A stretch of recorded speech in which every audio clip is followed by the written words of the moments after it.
What's up, everybody? Welcome to the Godzilla Masterclass. Super psyched all of you are here live tonight. And yeah, we're going to dive right into it. We got a really exciting project of recreating an entire Godzilla action sequence entirely in Unreal 5 without leaving it for a single step. So I want to walk you through all of the steps I took so that you can do the same thing and you can use Unreal Engine as an insanely powerful filmmaking tool. A lot of people look at it as this game engine, but it's so powerful, and now I've gone all in on Unreal. I've gotten rid of every other software out there. I'm now officially in Unreal for everything, including freelance projects, including professional work, all that good stuff. So yeah, great to see a lot of y'all from around the world, seeing some of y'all from New York. Yeah, super excited. So we'll jump into it. If you could do me a favor, it's just gonna help you in the end here. We're here, it's gonna be 90 minutes. I'm gonna try to over deliver and give you all of the key frameworks. So any one of you, whether you're a complete beginner in Unreal or you're advanced and you're ready to level up your techniques and make your work just look better, regardless of what stage you're at, I'm trying to include something for both of you, whether you're brand new to Unreal or maybe you know other 3D software and you're just learning Unreal for the first time, using it for visual effects and filmmaking. So yeah, it's really cool. A lot of people are coming at this from completely different angles, some from visual effects, some from game dev, some from live events, or just hobbyists who want to take this to the next level and bring your own ideas to life. I think we're all kind of there. We're all filmmakers at heart if you showed up here live tonight with everyone here. So super excited that you guys are ready to take your filmmaking to the next level. I want to make it worth your time. So let's jump right into it, into the Godzilla Masterclass. And yeah, super excited. So let's get this rocking and rolling. So what are we going to cover tonight? The big takeaway I want for every one of you is really how you can start making your own films in Unreal 5 without these insane Hollywood budgets. So you don't need the same budget as a studio, but you don't sacrifice on the quality. You can make these big budget ideas, your own sci-fi projects, your own franchise films, Star Wars, Godzilla, Alien, whatever it is, from the comfort of your home, doing it with your own vision, your own creative eye, and just bringing your own ideas to life. And here is what we're going to make. This is a quick breakdown of the shots we're looking at today, how we can animate, add life, action, and ultimately make cinematic images, moving images that, we're really taking full advantage of visual effects and filmmaking to bring our own vision to life and tell these huge stories like giant kaijus swatting down helicopters, and trying to make it look real, trying to make it look absolutely perfect, and all the techniques that come along with that. So I'm gonna play the sequence as we have it now. This entire short film is developing. I'm kind of sharing it as we're building it, as you might have seen online. So this is the current state of it. We're not quite done. We have like 1 week left where we're gonna polish everything up, but I wanna share where we're at. This is raw. This is, we're filmmakers. We're sharing what our work in progress stuff. So, this is where it's at. And we'll take a look and then break down how we built everything step by step.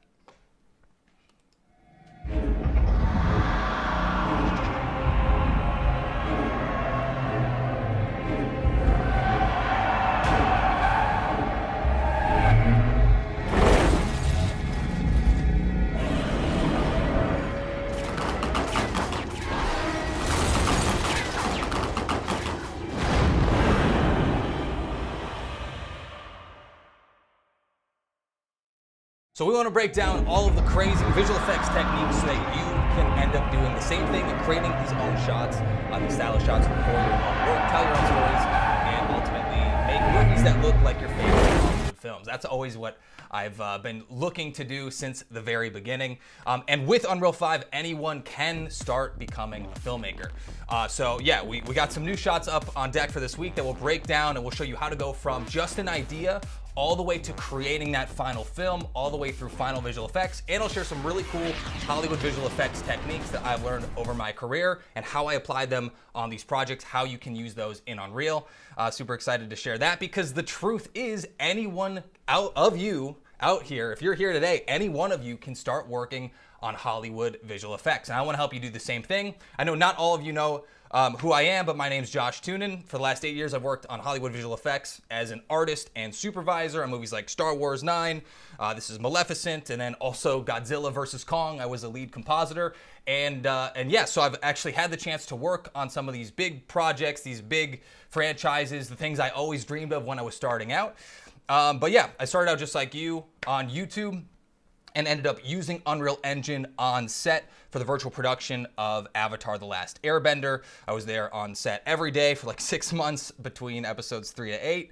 Yeah, got to work with a team over at Pixamundo, had the chance to work on the virtual production of Star Trek Discovery and Strange New Worlds, see that happen, and also build environments for LED volumes for virtual production like you might have seen in The Mandalorian. And I've even made films entirely in Unreal, done my own freelance projects from start to finish. So I've done a little bit of everything in Unreal, and I don't want to teach anything unless I've truly done it myself. I've done the testing, and I know what I'm telling you works.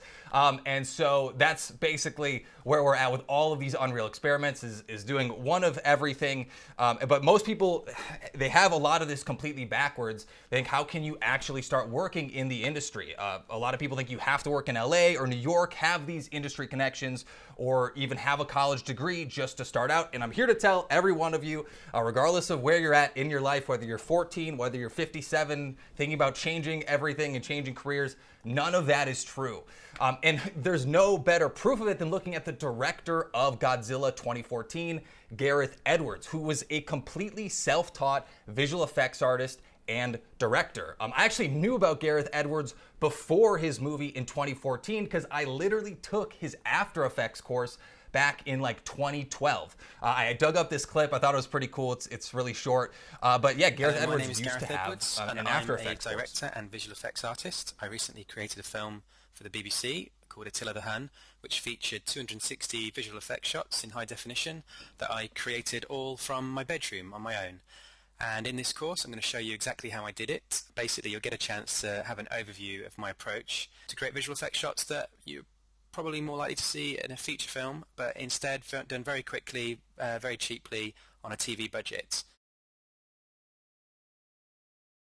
Hello, my name. So that is the director of Godzilla and the director of Rogue One, who started out just like you and me here on YouTube, teaching himself, putting in the extra time, going from a hobbyist into a pro. And if that doesn't get you fired up, then I don't know why you're here. Because when I see that and I look back at some of those clips that really shaped me, and literally Godzilla 2014 was a big turning point in my personal career.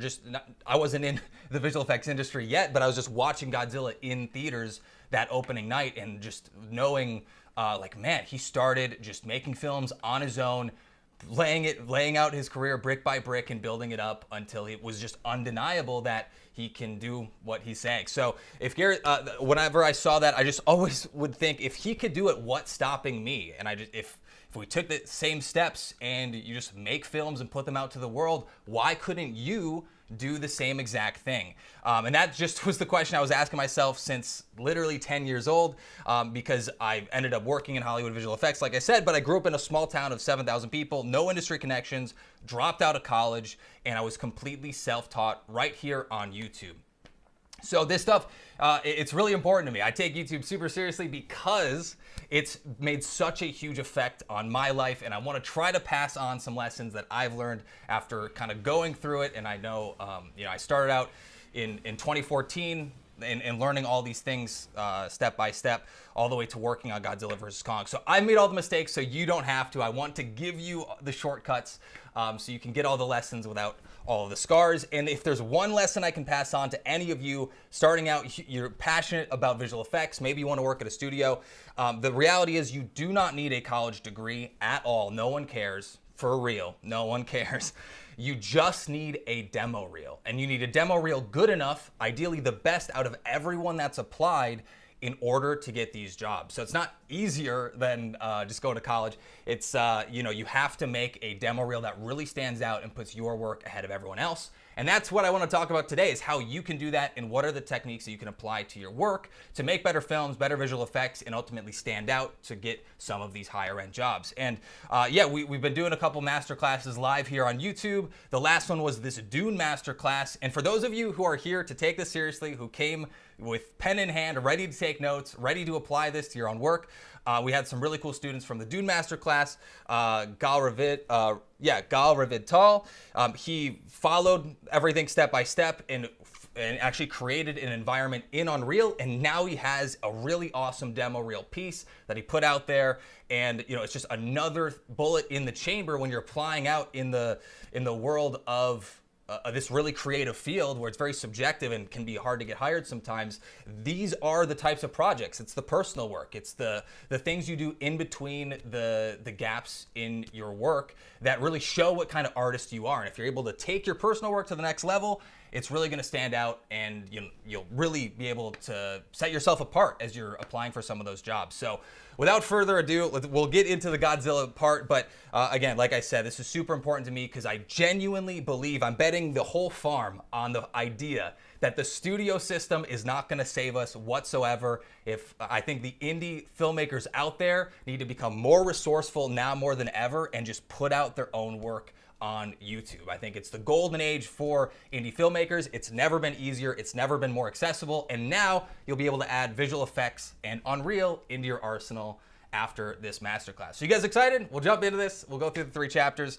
But before we do that, just to get a gauge, how many projects have y'all made inside of Unreal? It might be 0. That's totally cool. I know some of you are going to be complete beginners. Some of you might be really advanced, but just to know where you're at, it's going to help me kind of shape the pace of how we kind of get through all of the training through tonight. But yeah, we're seeing small guy at 0, BK at 3, so you're just getting started there. That's cool. Seeing a couple zeros, so it's good to know, because we'll definitely try to lay out the roadmap and just show you how to rethink about filmmaking using Unreal instead of a camera out in the real world. Because you can do a lot more things if you don't need to set up the lights yourself, if you don't need a crane to move your camera, things like this. So you can really start to stretch your filmmaking ideas and language by using Unreal and just working in real time. So a lot of people at -3, 1, or just 0. So not that many projects, and that's really cool. I think you're at a really great spot. So I think tonight we'll definitely focus in on the approach and how to think like a filmmaker. Because I think if you're here again, it's because you have that itch, you have that part inside of you that says, hey, I got to make projects, I got to make something. You don't want to sit around bored. You actually want to do something and make films, and that's what I love to do, and I'm sure you're the same way. So, that's great to know. We'll dive into the Unreal side, how to make Hollywood level visual effects and films. And you don't worry, if you are a beginner, you don't need to know how to code, how to model, or how to animate. We'll show you all the shortcuts today so that you don't need those $1 million budgets, and you can just get to the fun, creative filmmaking side of Unreal, which is, by the way, completely free. If you didn't know, completely free for any of you to download. And if you haven't, download it right after this. We'll give you some links.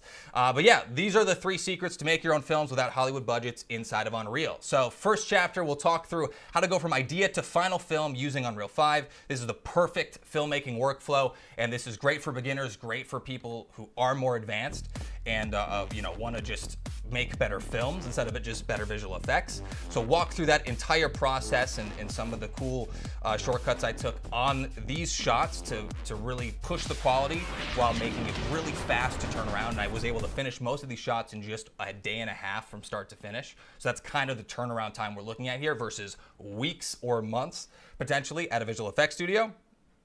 After that, we'll talk through the shortcuts for filmmaking in Unreal Engine. This is a super cool 5-step framework that'll just show you, it'll give you a roadmap for every project you create, and you'll know exactly what you need to do next when filmmaking in Unreal. Super excited about that one. We'll break down some of these shots and again, go layer by layer, see how they're built. And I really want to focus on breaking down these final shots so you can just start to understand what, with visual effects, there's this illusion of complexity. And a lot of times I think of it like visual effects artists are magicians.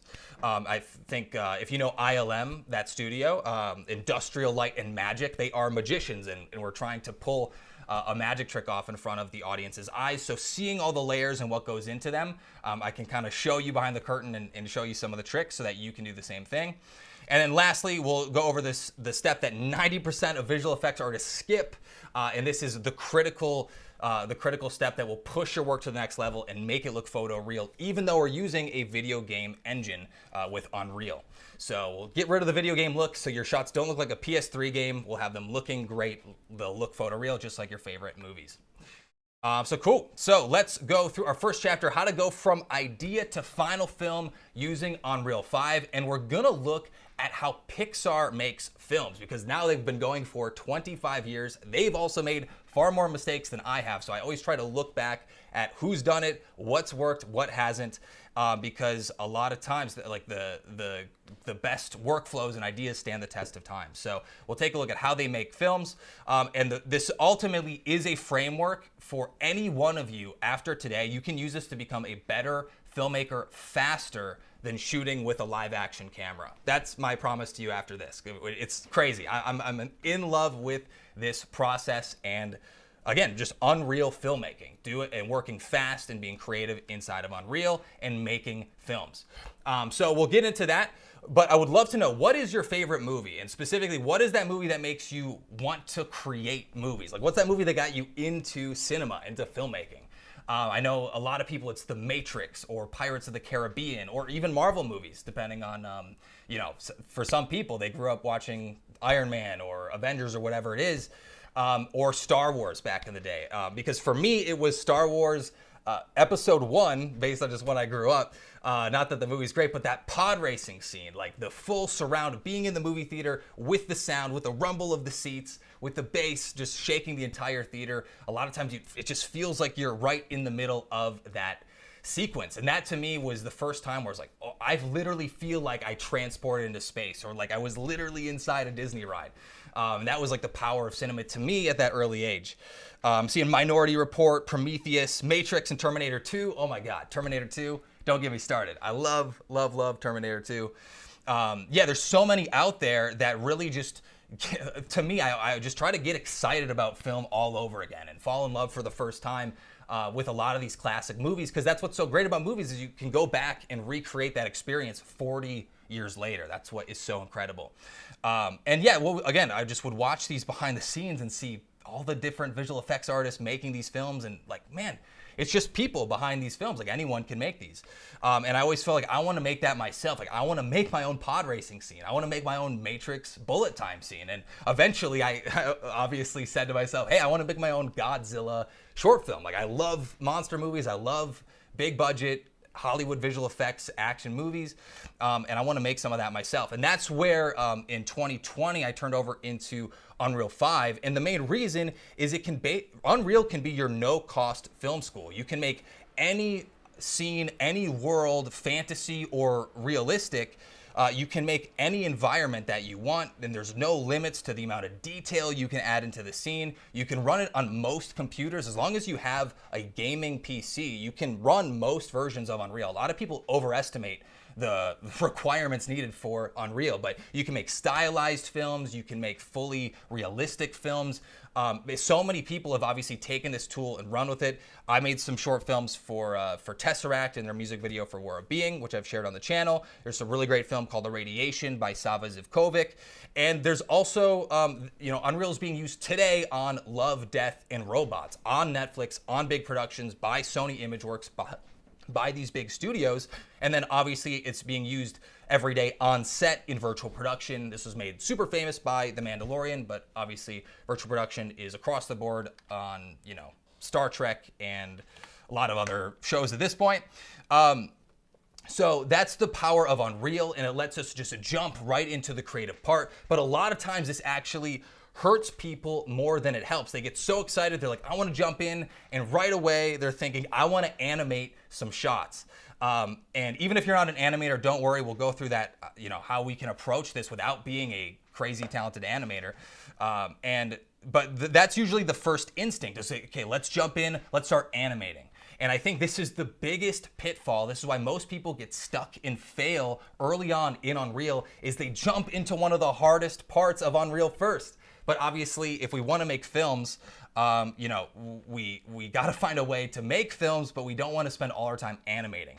And this is where recently, this really opened my mind to the idea that films are not visual effects. Films are sequences. They are sequences of shots, several shots stitched back to back to back together in a timeline.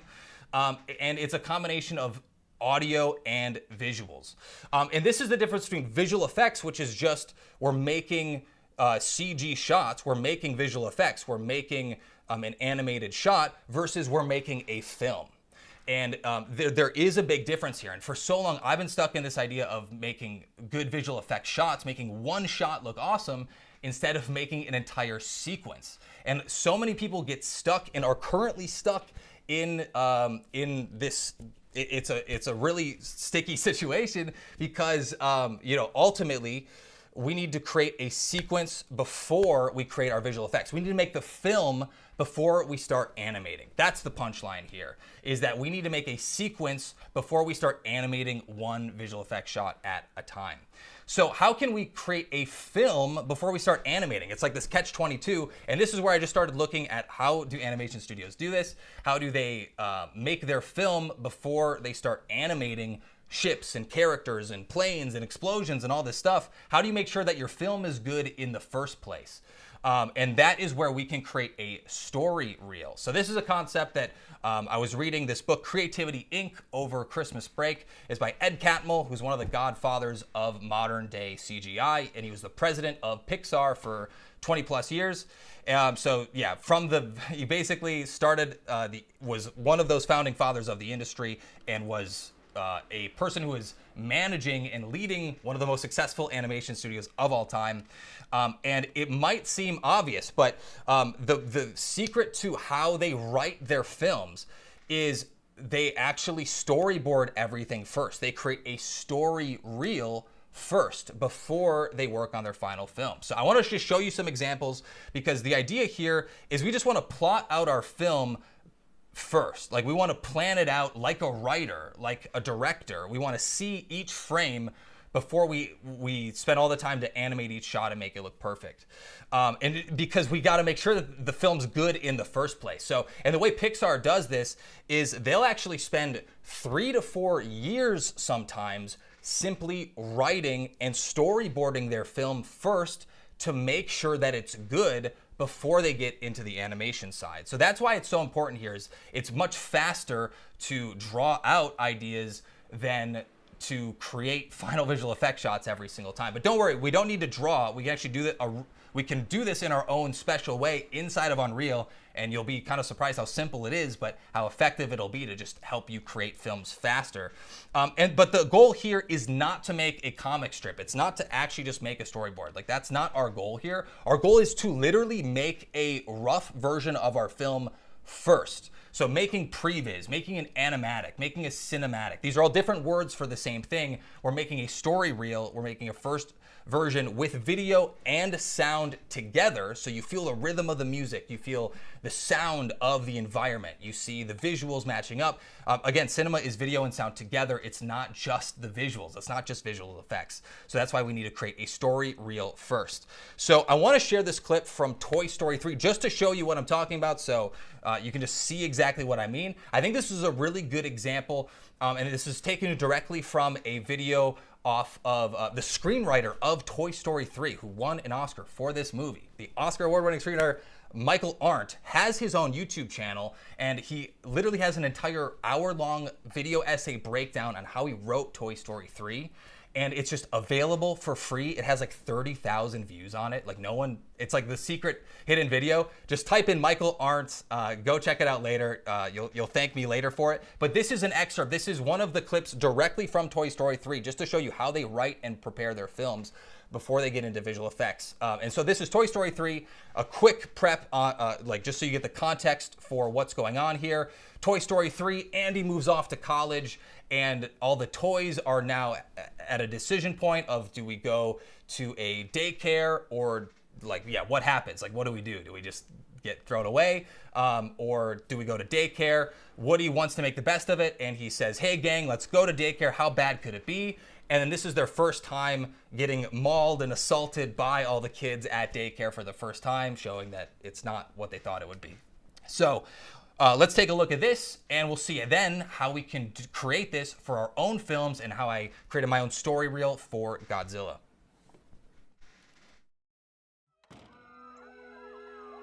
They're here! They're finally here! Ah, I'm gonna be playing with... Rex?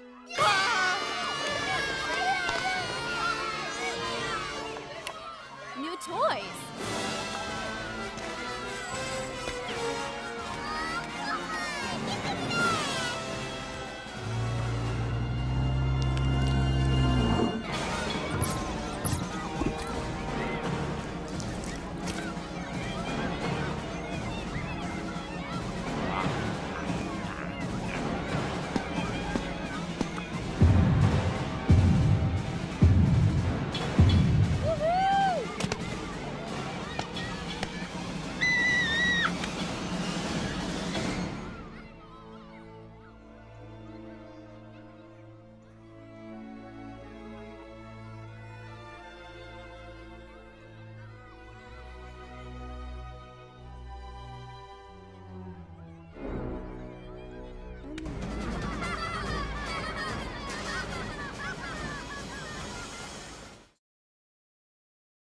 Cool, so there you can see how they approached this scene, and with some really rough drawings, like the visuals, funny enough, don't actually matter all that much. Your experience watching a film is about the sound and visuals together. It's the soundtrack, it's the pace, it's when they unleash all the kids for the first time and they rush out and start assaulting all the toys. It's really making the space for those moments, and those come from the editing timeline and from really plotting out your sequence as a filmmaker, as a director, not as an animator in a visual effects software. So again, I'm just spending time on this because it's a lot of people skip over this incredibly crucial step. They jump right into animating their film, but they don't know what film they're making yet. So let's actually look at how we can think like filmmakers.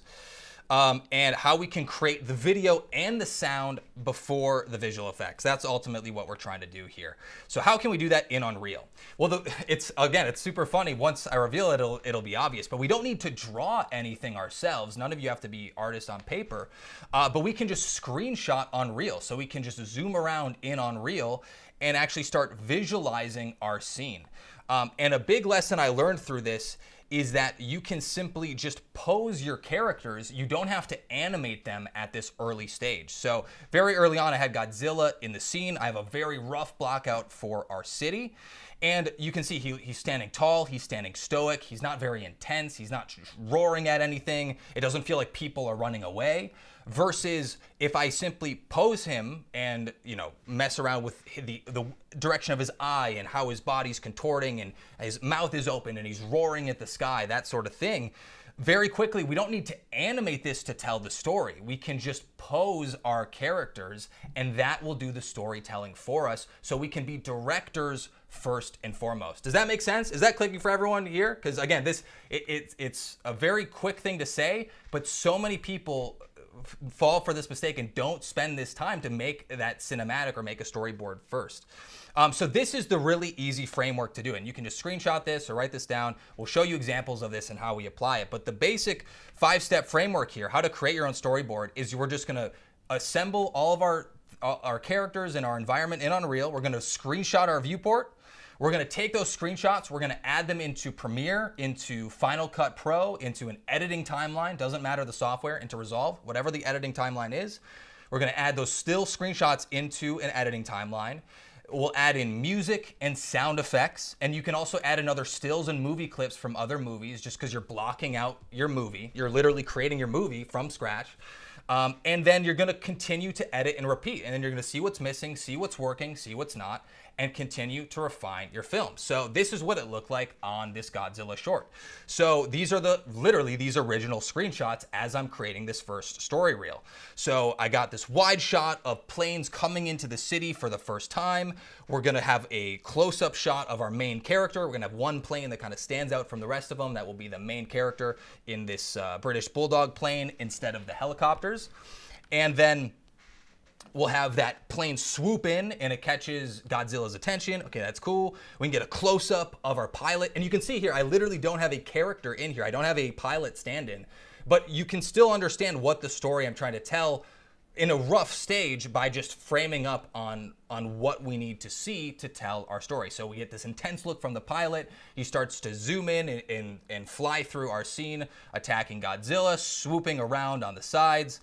He gets to swing around on the backside, so he clears some time. And then we have Godzilla shouting out into the air. Classic Godzilla. And this was the very first form of my storyboard and of my story reel. And you can see it's pretty basic. There's not an intense story. It's pretty short, obviously. It's like 7 shots, but this is a start. This is the point where, okay, now we can start to see what works and what doesn't. Okay, well, we need the plane to attack Godzilla. So he just swoops around. So, okay, that's a huge hole that we need to fix.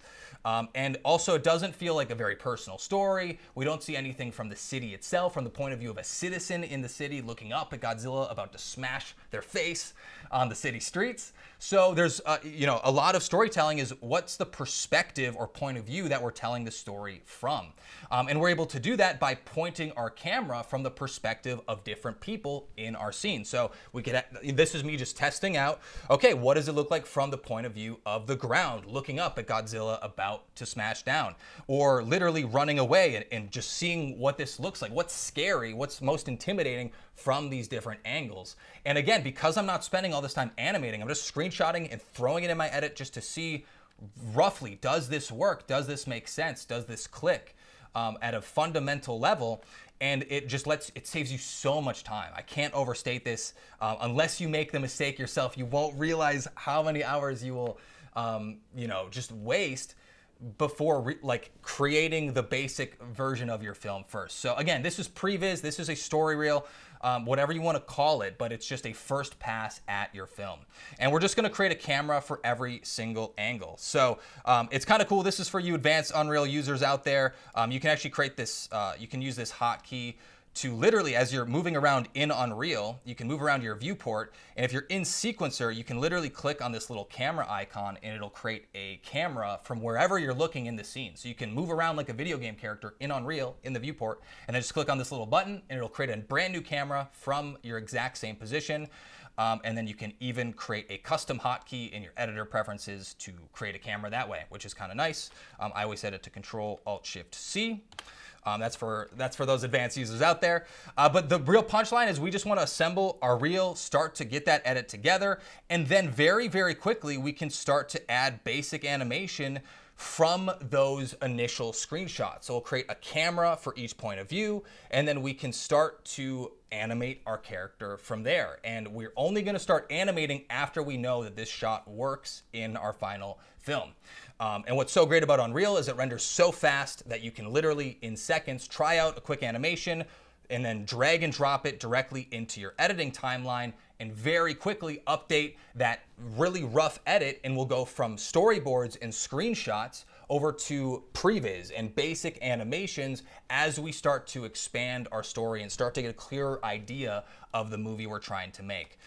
So that's the idea there. So again, I want to share, I want to give you the real, raw, uncut stuff that like the actual things we're making as we're making it. So I want to share the previs that I made for this project. So again, you can see behind the curtain, see how we went from those screenshots into the animated previs that I'll show you here. And then we'll jump into how we can approach animation as people who yourselves probably aren't character animators. I'm certainly not a character animator, but it's great because you don't need to be a great animator in order to make films in Unreal. That's the really cool part. So yeah, we'll share this previs here, and then we'll go into how we can go from that previs, and now we have our film, now we have the basic edit and the timeline, then how do we level this up and make it look even better?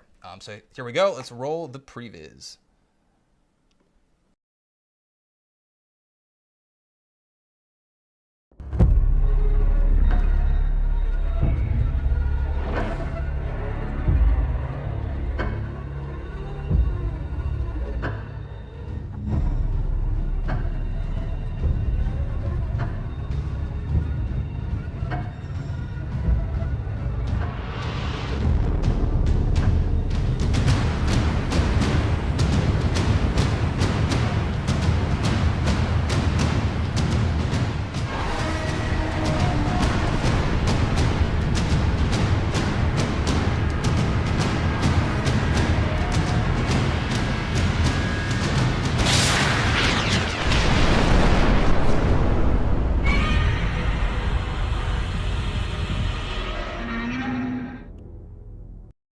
So there you can see from a really rough stage, we start to have our film coming to life because we're not just worried about the visuals, we're tying in the music and the sound effects and just starting to block out the pacing of our scene so that it starts to feel like a film instead of a visual effects reel. That's really what we're trying to do, is really try to keep filmmaking and the emotion you get as an audience member watching a movie in the movie theater and keep that experience at the forefront. But is that cool? Does that make sense? Does that at least really show you how you can start approaching this for your own projects? Again, it all just starts with screenshots. You don't have to do any crazy animation. So my real question for all of you is, like, can you take screenshots in Unreal? Because if you can just do that, if you can press print screen and just try out ideas, act like a photographer, a documentarian out in an environment, finding interesting looking shots and compositions, finding a good frame through a camera lens, you're doing the same exact thing in Unreal in real time. Except now we can do it with these larger than life environments and characters and worlds and do it on alien planets and with Godzilla or with aliens or whatever you want to do. That's what's so cool in Unreal, is now we can do this really expensive and dangerous stuff completely for free and now really start to practice making better films. So yeah, hope that connects with you. If for those of you that are taking this seriously, this is where it gets really, really cool, is you can make 10 of these story reels in the time it would take you to make one movie. And personally speaking, I think you'd become a better filmmaker if you spent the time to just make 10 mini films, mini sequences with screenshots, with music. I swear, you will become a better filmmaker that way faster than trying to go out and make films in real life with people, getting crews together every single time. With actors, with gear, with expensive cameras and lights and all that stuff. Just worry about making interesting sequences using these techniques, and I swear you'll become a better filmmaker, and you'll start to expand that eye, and you'll understand how to make better sequences, films, and then you can make commercials and longer projects so that you're actually telling stories and not just making one visual effect shot or one environment, and that's all you're doing. You're actually becoming the filmmaker that I hope you were always trying to be. That to me is the coolest part about Unreal. So yeah, as long as you can take screenshots in Unreal, then do you think you can make your first storyboard? Because this is all it takes, guys. It's just like, screenshotting things, putting into Premiere, adding in music, and it's fun. It's creative. You're actually having fun the whole time. You're not butting your head against the wall, fighting against Blender or Maya or other 3D software, taking a ton of time. We can actually just be creative and make films first. So if that was cool, and then once your edit is locked, then you can start adding in the details. But cool. So that is our first chapter. That is the previs workflow. That's how we can make our own animation, or our own animatics, our own cinematics and sequences. Now let's get into actually creating films, looking at some of these on-set filmmaking techniques and applying them to Unreal Engine, so that we can think like filmmakers, like we would in real life, but just apply it inside of Unreal and get all the benefits of working faster, not being, you don't need a C stand to hold up a light, and you don't need, you can basically add an infinite amount of lights. You're not limited by, hey, we have 10 in this truck and that's all we have. So yeah, there's lots of cool things we can do with filmmaking in Unreal. But I'm sure a lot of you, if you're brand new to Unreal and you haven't made any projects in Unreal, I'm sure you're probably thinking, well, okay, that's cool, but I mean, you could do that in other software, I guess, right? And like, why would filmmakers and visual effects studios choose Unreal Engine over other software like Blender or Maya or Houdini? And if you've been on the internet in the YouTube CGI and visual effects space, then I'm sure you feel a little bit like this, where every 2 to 3 months, there's another software with a new fancy update pulling you in its direction. Maybe it's Cinema 4D, maybe it's Houdini, maybe it's even After Effects. Whatever it is, it always seems like there's something brand new coming out. So it does beg the question, like, why should we start making films in Unreal versus all these other softwares? And if you've used Blender or Maya in the past, this is why. When we're looking at these pixelated screens of death, we're waiting around for our renders to chug through. We're trying to render a animated movie one frame at a time. It is just so slow. And when it takes 10 minutes to animate one single frame, which is pretty typical on an advanced scene, if it takes 10 minutes to render at one frame, if you wanted to make a 10-minute movie yourself, it would take 600 days to render an animated movie out on one computer. So that's the big problem here. And basically, whenever you're trying to get any momentum or creative movement when creating films in CGI, every single step of the way, you're waiting around for renders. You have to wait around to see what you're actually making instead of working on your final result, like in real life. Like you just like, hey, I see it. That's what I want to be the final result. That's what's so great about working with film in real life. So what if we get the benefits without waiting around for these crazy long renders? Because yeah, the other problem with old school visual effects is the more complicated you make your scenes, the more detail you add, and basically the better you make your scenes look, the longer your renders are. You're punished for adding in detail and complexity into your scenes. And this all goes away when we use Unreal 5. But yeah, when we're dealing with the old school way of visual effects, your flow state, just every time you get started, you stop. Your creativity, you want to get that momentum flowing, and it just never happens. So yeah, we can't make films the way visual effects studios do. We have to literally find a better way that we can do at home ourselves so that we're not limited by render times, because it adds up and it makes it completely unusable for just at-home visual effects artists. But yeah, if you use real-time rendering like we have in Unreal, then we're never waiting around for renders. And instead of waiting at each stage, we can get through shots and sequences inside of Unreal. We can get through like 10x the amount of work, if not more, inside of Unreal, because we're not waiting for renders at each stage. It's all instant. It's real-time feedback. It is a game engine. It's real time. And that's really the huge benefit here, is that you're never waiting around. It's just like being creative in real life. It's all real time. So then that obviously leads us to our next question of, okay, so how do we make films like you would in real life, but do it inside of Unreal Engine? So that's the next chapter. I want to show you how to do it faster and easier. And for you beginners out there, I'm going to give you some really great resources on where you can source characters and environments for free today, so you could literally start making your own action scenes right after this. It won't be with Godzilla. You don't have to follow along with the exact models I'm using here, but I'll give you basically all of the Lego bricks that you can stitch together to start making films in Unreal, so you actually understand how this process works. So there's three big chapters, or not chapters, but just three big things to note in this framework. I call it my 5-step framework for filmmaking. Is you need characters, you need environments, and then you need lights, camera, and action. And that one becomes pretty quick that's the actual fun lighting and special effects part of Unreal. But yeah, we want to focus first on how do we get characters, how do we get environments, and then how do we make it look awesome? How do we take it to the next level and make it look like Hollywood level visual effects?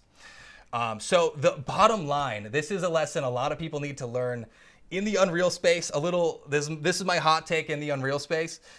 There's so much great work coming out of Unreal, but the biggest, I don't know if it's a pet peeve, I don't think that's the right word actually, but once you start to see this, you'll notice it everywhere. So much work coming out of Unreal is just, this great, huge environment, but it basically just looks like a still photograph. It doesn't look like an animated movie. It doesn't feel like Lord of the Rings when you're going through this environment and there's orcs mining the walls, and there's just like birds flying through caverns, and there's characters in this scene. You need characters to bring your movies to life, and every movie is about characters. It's not about looking at the environment. So we need characters. You can't avoid it.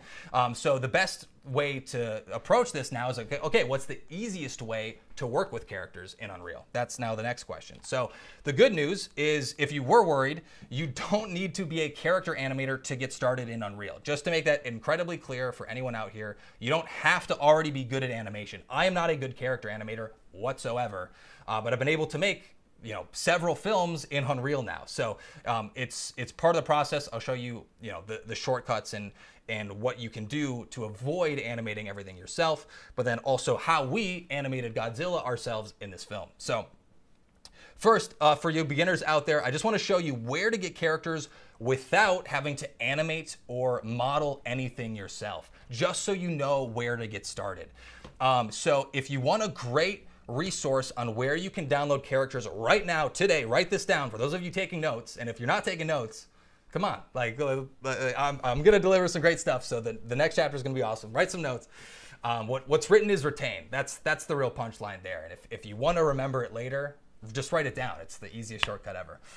So one of those things to write down right now, the best free resource for characters for any of you out there is they're completely free, and there's over 50 AAA characters created by Epic Games, who made Unreal, who made Fortnite. They had a studio who made this game that I don't think is active anymore, and they just released all of the character models and the animations completely for free. So that's what you're seeing on the left here. And the way to access these is you just go to the Unreal Marketplace, where you download Unreal, same place, and you just type in Paragon. So you see Paragon there, and basically it's literally 50 of these crazy high detailed characters with animations that you can just start dragging and dropping into environments that are also free on the Epic Games Marketplace, and you can start to create action scenes. So I'm going to show you how I did it with Godzilla with some custom models. But this is what I would do. If I had to start in Unreal all over again, this is what I would do. First is start with these free characters and start making them fight each other. Make fight scenes, make action scenes, try to tell some of these cool stories, do it in a cool way. And this is what you do. Just go to the marketplace, type in Paragon. There you go. Like crazy, awesome characters, a bunch of different skins. And yeah, then basically once you have your characters, we just need to put them in an environment or a film set. I always like to think of what's the real life equivalent of this. So we just need to put it in a film set, and then we need to apply some pre-existing animations to our characters. And that's pretty much the whole pipeline. So we don't need to animate anything. We don't need to model anything because we got our characters, we got our animations. We just need to choreograph the action and animate the camera. So we're just worried about being filmmakers first and foremost. Another really easy way to start animating, just so I can give you some of these shortcuts for those of you who want to just get started and try this stuff out and get your hands dirty and just try out Unreal filmmaking. Another really easy way to get started and not worry about like facial motion capture animation. Like don't worry about that for your first project. You're just gonna get lost in all the weeds. Vehicles are a great way to just start animating things, put them in your scene, start to create action sequences. But you don't have to be an animator. So these planes are perfect. You basically just set 2 keyframes. You say, hey, I want the plane to start here. I want it to end here.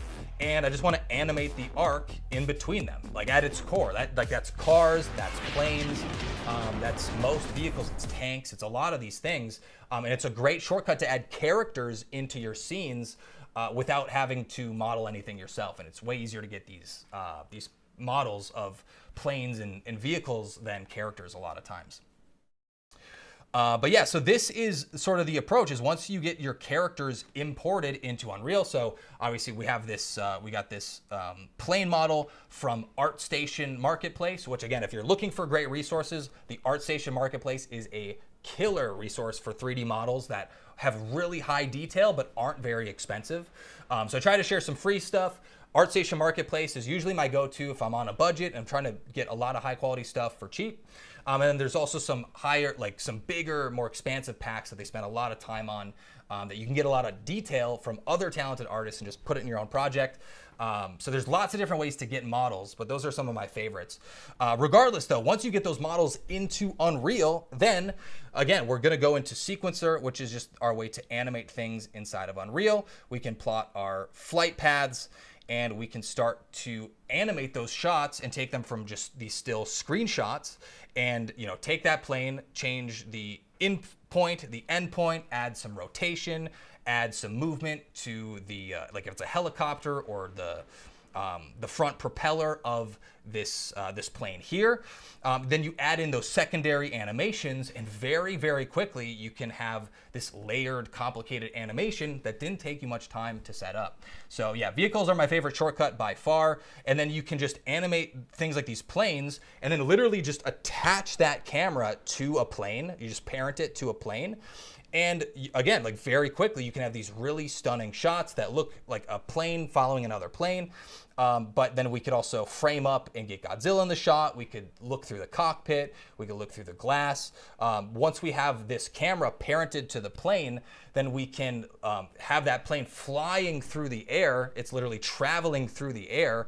But because that camera is attached to it, just like a GoPro, just like literally attaching it to or mounting it to a plane, we can start to combine some really simple techniques here, but obviously we can push them a lot further to start basically recreating these real life filmmaking techniques, but doing it in a smart way to give ourselves an easier time to make films inside of Unreal. So that's why I really like vehicles.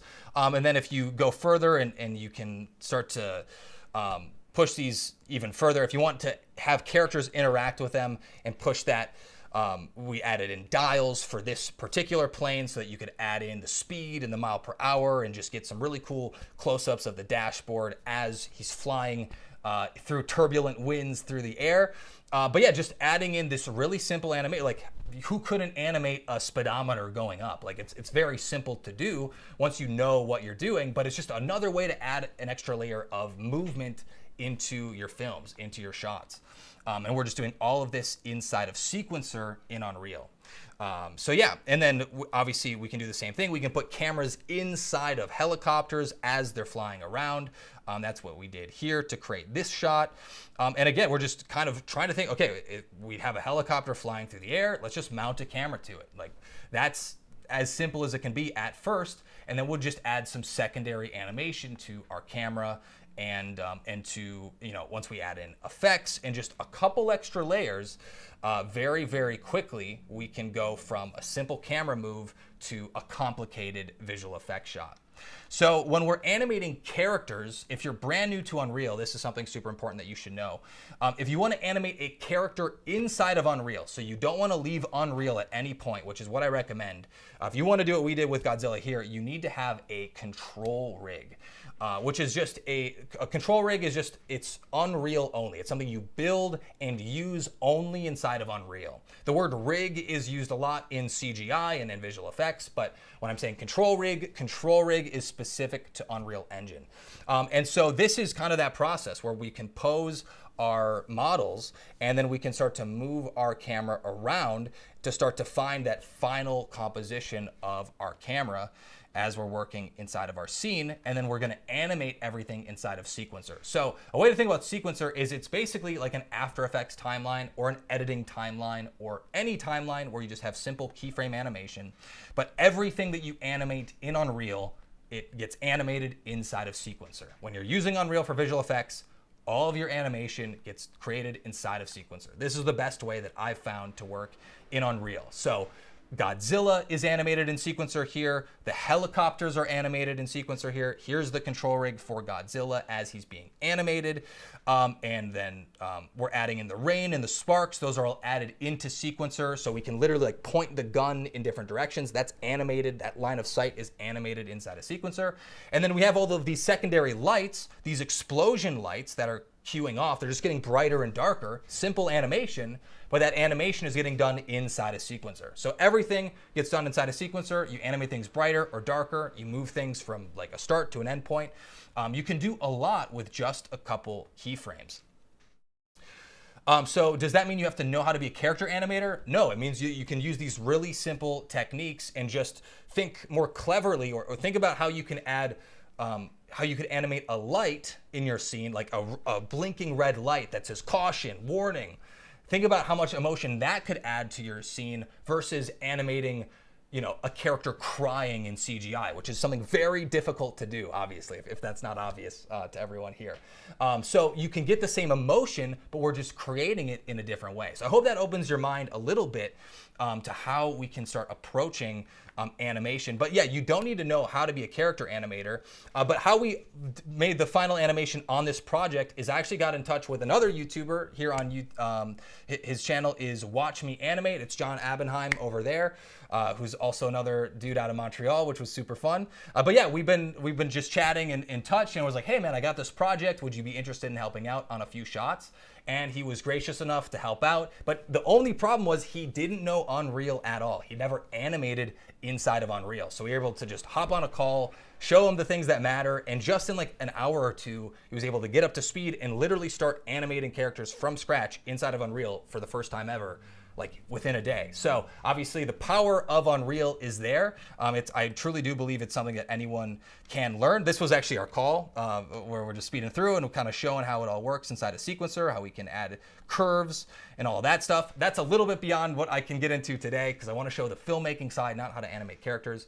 And then also I should say, but the real punchline here, and something that I do want to stress for everyone out there, I'm sure lots of you are filmmakers or visual effects artists, and I find a lot of times the visual effects artist community at large, a lot of times it feels like all of these projects, you have to, like, you gotta be the champion, you gotta be the warrior that does everything themselves. Like, you can't get any outside help. You have to do the modeling and the texturing and the animation and every single thing yourself.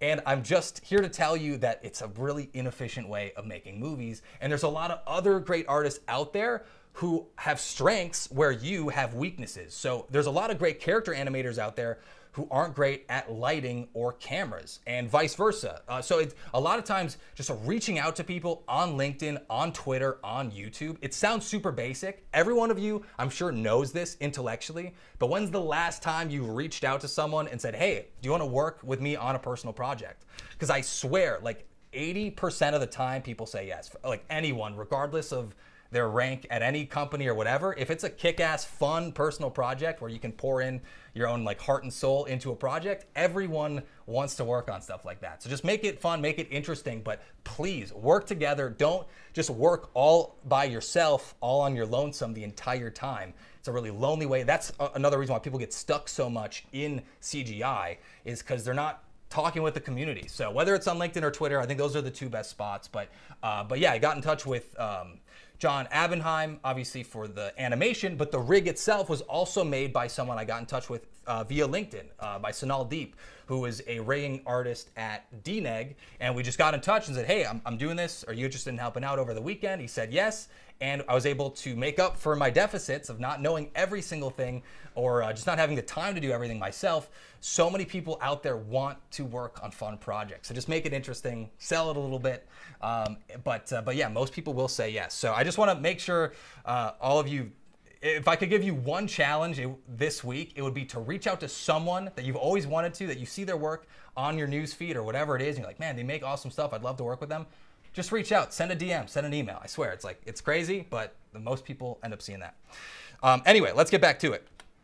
So, how do we animate Godzilla? How do we bring this big bad lizard to life from previs into animation? And yeah, so this was obviously done by John Abenheim, who was able to take those previs shots where I just did this basic animation and then start to adjust that control rig to add weight and shifting movement and really add that slow, gigantic scale so that he feels huge in this small city. But the model itself was actually found off turbosquid.com, so any of you could literally go out and buy this now. I think it was like 150 bucks. But it looked pretty good up close, but it wasn't crazy high-res geometry, so yeah, it just was the perfect fit for something that would work in a game engine, but we could push it even further. And like I said, I got the control rig created by Sonal Deep, who flew in like Superman to get this rig created and tested out in just a weekend. So we had controls for the tail, for the tongue, for the eyes, for the hands, for the fingers, all that good stuff. And then we could animate that inside of Sequencer. But again, I know not every single one of you are character animators. It's just beyond the scope of this one live stream, as much as I would love to get all the way into it. But I do want to offer a really quick look at how you can animate characters and how you could even animate a crowd of people, which some people might think is more challenging to animate a crowd. but I want to show you how we animated the crowds for these shots in a really simple way that you can apply for your own characters. So this is how we made the crowds. So we got this crowd from an existing pack. So like I said, there's some free packs out there. There's some cheap ones. And then there's also some higher end ones. So this one was made by Big, Medium, Small. We also have the city pack of this Tokyo back alley pack. But these were the characters that we had, but they didn't have any animations. And they weren't rigged in the way that we needed to turn them into a crowd. So again, like lots of you don't know how to rig stuff in 3D. You don't know how to animate characters. So this, importantly, is the shortcut. So you never need to, at least for now, when you're making your first 5 films, you don't need to learn how to rig or how to animate. Let's go through that workflow right now. So the way I did this on this particular project is I just took these 3D models from that pack and I uploaded them to Mixamo.com. So they have an auto rigging feature. So you just say where the knees are, where the chin is, where the hands are. So literally I bring this into Blender. Again, Blender's totally free. I got this model off the internet. So again, this could be any model off the entire internet. So in this particular case, I got this pack of, I was thinking of this as Hong Kong as the location for this. So we found some folks that, that would fit that city from the pack from Big, Medium, Small. And then once you upload this to Mixamo.com, it'll rig your character automatically. And then you can search and find existing animations that you can simply download and then drag and drop into your Unreal project. So all of these animations you're seeing here, you can just download and drag into your project. And there's really no strings attached here. It really works well. Like it's a great workflow and it's really easy to start adding animation to characters in Unreal using this method with Mixamo.com. All we have to do is then combine several of these animation clips together inside of Unreal. That's where the work happens, inside of Unreal. So this was a time lapse of me literally creating this for the first time, trying to add that crowd animation here. But yeah, we needed to have 20 characters running through.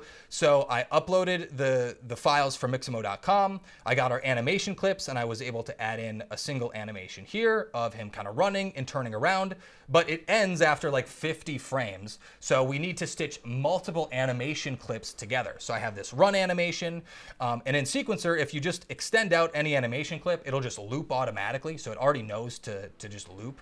So really quickly, I could just add in this animation of him kind of, falling back, running and looking back, and then transition that into him running in this dead sprint, and then just have that loop forever and just animate him running forward. Literally 2 keyframes here. That's all that's been placed, and like that's how simple it can be. And we're just stitching these 2 animations together using the motion blending tool. So again, we're just taking 2 or 3 different animation clips. We're stitching them together back to back to back using those motion blending tools, and which is literally a one-click solution. And it knows to match up that animation with the last clip so that you can have the characters running or sprinting or jumping or falling over or whatever animations you download from Mixamo.com. And then we're just gonna duplicate these characters. We're gonna offset the animation earlier and later. We're gonna add in variations to that of those animations. So this one, it could be cool if we added one where he kind of falls backwards instead of like is sprinting with everyone else. So we have this stumble backwards animation. So we gotta have him like jumping and falling backwards like we're seeing here. So that's kind of cool. And yeah, we could have him like get crushed by Godzilla's foot, or we could be a little bit nicer and he could kind of fall backward just out of reach from Godzilla. And that's the thing, we can kind of be creative with these animations now that we've got a pack of them working together. So this is we'll use these animation packs to tell our story, and you can see we can be creative and tell a really unique story of people, running out of harm's way on the worst day of their life from Godzilla in the middle of this city street. And we can do it really quickly using those motion blending tools. Is that cool? I've not seen how this is. I know you can do some of this stuff in Blender. I've not seen it been as easy as it is to just literally drag and drop these clips and shuffle them together, just like After Effects clips. But you were just doing it in Sequencer instead. And then if you just, the cool part about this too is really quickly, you could almost blink and miss it here. I was able to change out the character models. So I have a guy in a suit. We have two different variations of dudes in suits, and we have two variations of the tracksuit. And we can literally switch out that character, but use the same exact animation by just uploading different characters to Mixamo.com.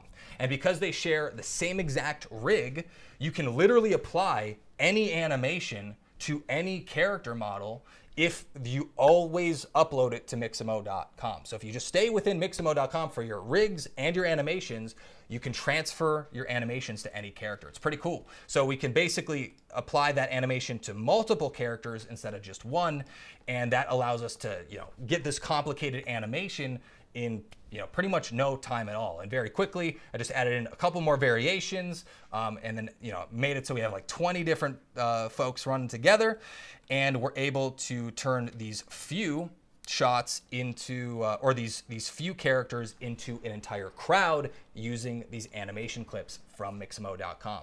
So that's the easiest way to get started, is just download those clips from Mixamo, import them into your scene, and there's also free characters on Mixamo.com as well if you don't even want to worry about, where to find models. If you just want to get started and make that first action scene, which I think is always the most important thing, is just make that first project in Unreal.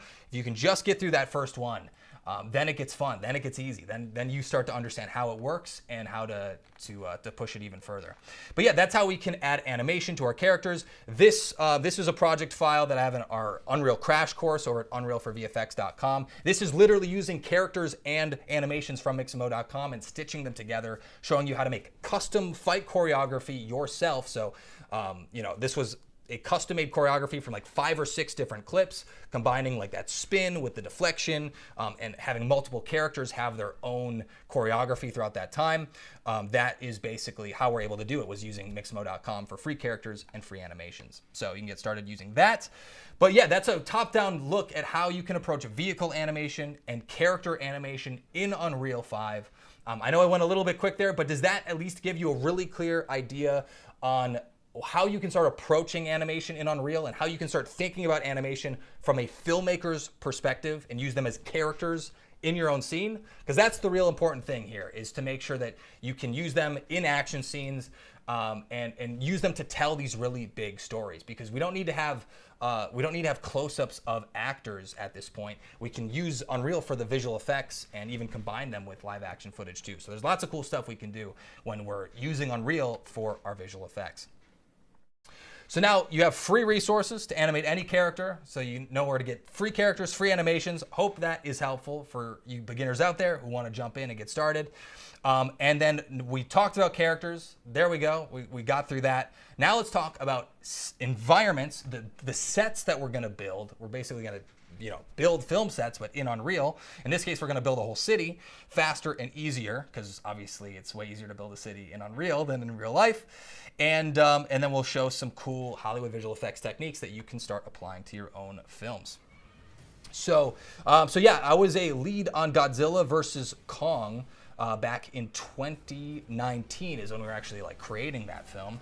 And yeah, so I was able to learn quite a few tricks as I was going through that. I also had a couple nagging regrets of things that I always wanted to improve, but sometimes it's not always your call. And it was my first opportunity as a lead, so there's just things I obviously want to do differently 3 years after the fact. But there's some really cool techniques I learned and first came up with on this project that I wanted to take further and figure out how you can apply some of these techniques inside of Unreal yourself when you're building your environments. So how can we create sets like Hong Kong, like a big budget action movie, but do it inside of Unreal? So again, I want to make sure that all the beginners know where they can get the free stuff, because you can get started for free with all this stuff in Unreal. That's what's so great about it.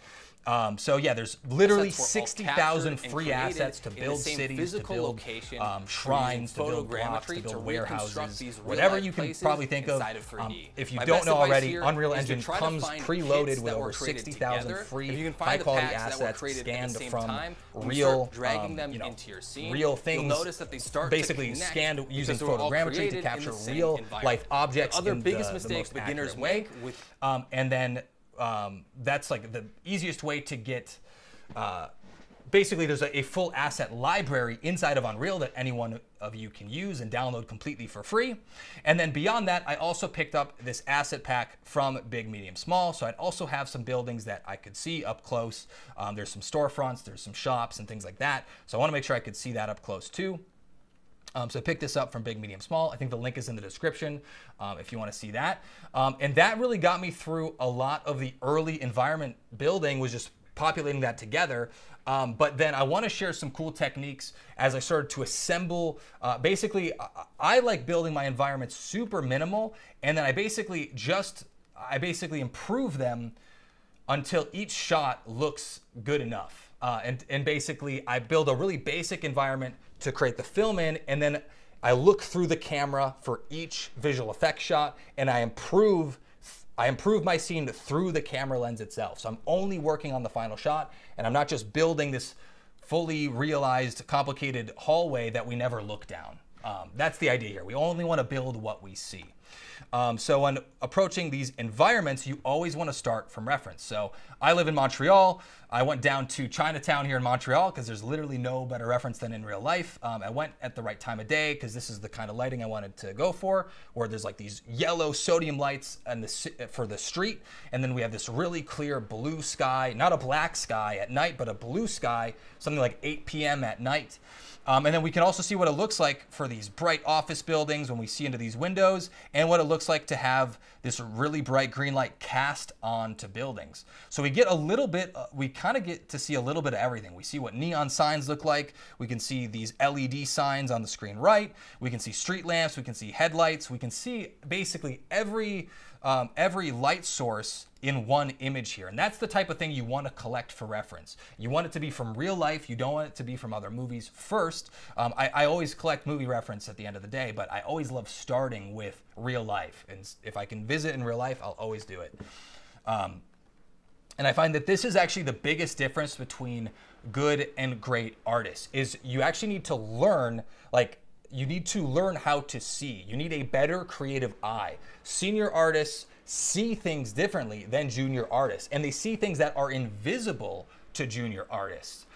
So the more you can study images, the more you can study reference and study, or even just recreate your favorite movies in Unreal and just study back and forth, pointing out everything that's different and missing between the two images. I think that's the best way to get started learning in Unreal. So you really need to learn how to see, how to compare your own images with references from real life and references from movies. So this is another great still from Hong Kong. It was nice and foggy. We get this nice volumetric light. I knew I wanted it to include that into the city, but again, how do you build volumetric fog into your city? It's kind of this complicated, where do you start? So we'll cover how to do that. And again, we're just kind of looking and trying to see all the different light sources in the scene. How do all these lights contribute in this environment? A really interesting thing here is this building on the bottom is, like you can see, it actually has this really saturated purple light on this building on the bottom left. And it's actually purple because we have two neon signs, a red one and a blue one, that are casting in the same direction, creating purple. When you combine blue and red together, it creates purple. That's casting light onto the environment. So again, that's the type of things that you probably don't notice at first, but you start to understand as you really start to break down and dissect what makes images look real. So how we can create volumetric fog, how we can fake this and add this into our environment, is by something that I call glow cards. And this is a technique I first came up with or first used on Godzilla versus Kong. And it's a way to add volumetric fog instantly into any of your scenes. So really quickly here, the biggest lesson I learned in visual effects in filmmaking is that you have to add depth into your images, into your movies, into your still frames. On Alien Covenant, I asked every single senior what they were doing that I wasn't doing, and they're like, dude, you have no depth in your shots. You need to add more depth. I'm like, what does that mean? How do I add depth? So I started looking at all these images of real life, This is a spot in New Zealand called Milford Sound. It's a real life location that looks larger than life. This is actually where they shot Alien Covenant. But I think looking at this place in real life can really start to break down how you can add depth into your shots. So if you look at this giant cloud here in front of this mountain, you can see that this, like it's, I'm circling it here. You can see how big it is. If you look all the way into the distance, all the way into the horizon, you can see there's another cloud intersecting with the mountain. But this one is super, super tiny. So it's not that it's literally a smaller cloud. It's probably a cloud that's the same size as this one on screen left, but it's just way further away. So you can see, by making something smaller, it starts to feel further away. And if we can add clouds and atmosphere and depth, that's a way for things to feel far away. You'll also see into the distance, it starts to feel very blue, whereas the mountains in the foreground are pretty much black. So as we get deeper into the background, we have more fog, we have more atmosphere, and that really starts to add up very, very quickly. When we need to add something like fog and atmosphere, you can see where I'm going with this now, into our scene. So how can we do that inside of Unreal? Well, we can do this by making something that I just call a glow card. And it's just a really simple, soft texture, just like this. It's the glow of a light, the glow of a neon light. That's all we're really creating here. And we're just basically changing it so that it's another color. So in this case, I'm making one that's orange for fire and one that's yellow for the street lights below, or red for some red neon signs that I can add into Unreal. And I can add blue ones so that there's more atmosphere. And basically by adding in these small pockets of fog and of volumetric atmosphere into our scene, we can add more color, we can add more depth, we can literally make Godzilla pop out from the background by making sure that he's really dark in the foreground and that our background has a lot of atmosphere, has a lot of depth, and is brighter, just like in the picture of those mountains, where further away it is brighter, it is lifted. So basically by taking these glow cards and just populating them throughout a scene, we add in so much more color, we add in extra depth. And if I just pause on this frame, you can see that we added red around this neon sign here. It starts to separate out this building from the background. And we can start to see in the very close foreground, we also have some buildings that pass by really, really quickly on the bottom of frame. So we have stuff really close to camera, we have stuff really, really far away, and we're creating depth by having the same things, like a building, it's the same exact size, but we're having something really close to camera, we're having something really far away, and then we're adding a bunch of atmosphere in between all these layers so that we can actually feel the depth as an audience. And I did the same thing on this shot here, where I added some glowing light coming from the storefront. I added this explosion inside, and by adding this orange glow card, and then literally scaling it bigger. Like, imagine just making it just enlarging it, making it bigger, adding in a keyframe so it gets larger, and timing that with the explosion inside a sequencer by tying in glow cards with some really, really simple animation, just animating it bigger and brighter. We're able to pull off some cool explosion-like effects using a really, really simple technique. So yeah, that's a really great technique. I either use glow cards or cloud cards. They're basically doing the same thing in every single project, and they can really start to bring your shots to life. Would like highly recommend start using that in your own shots.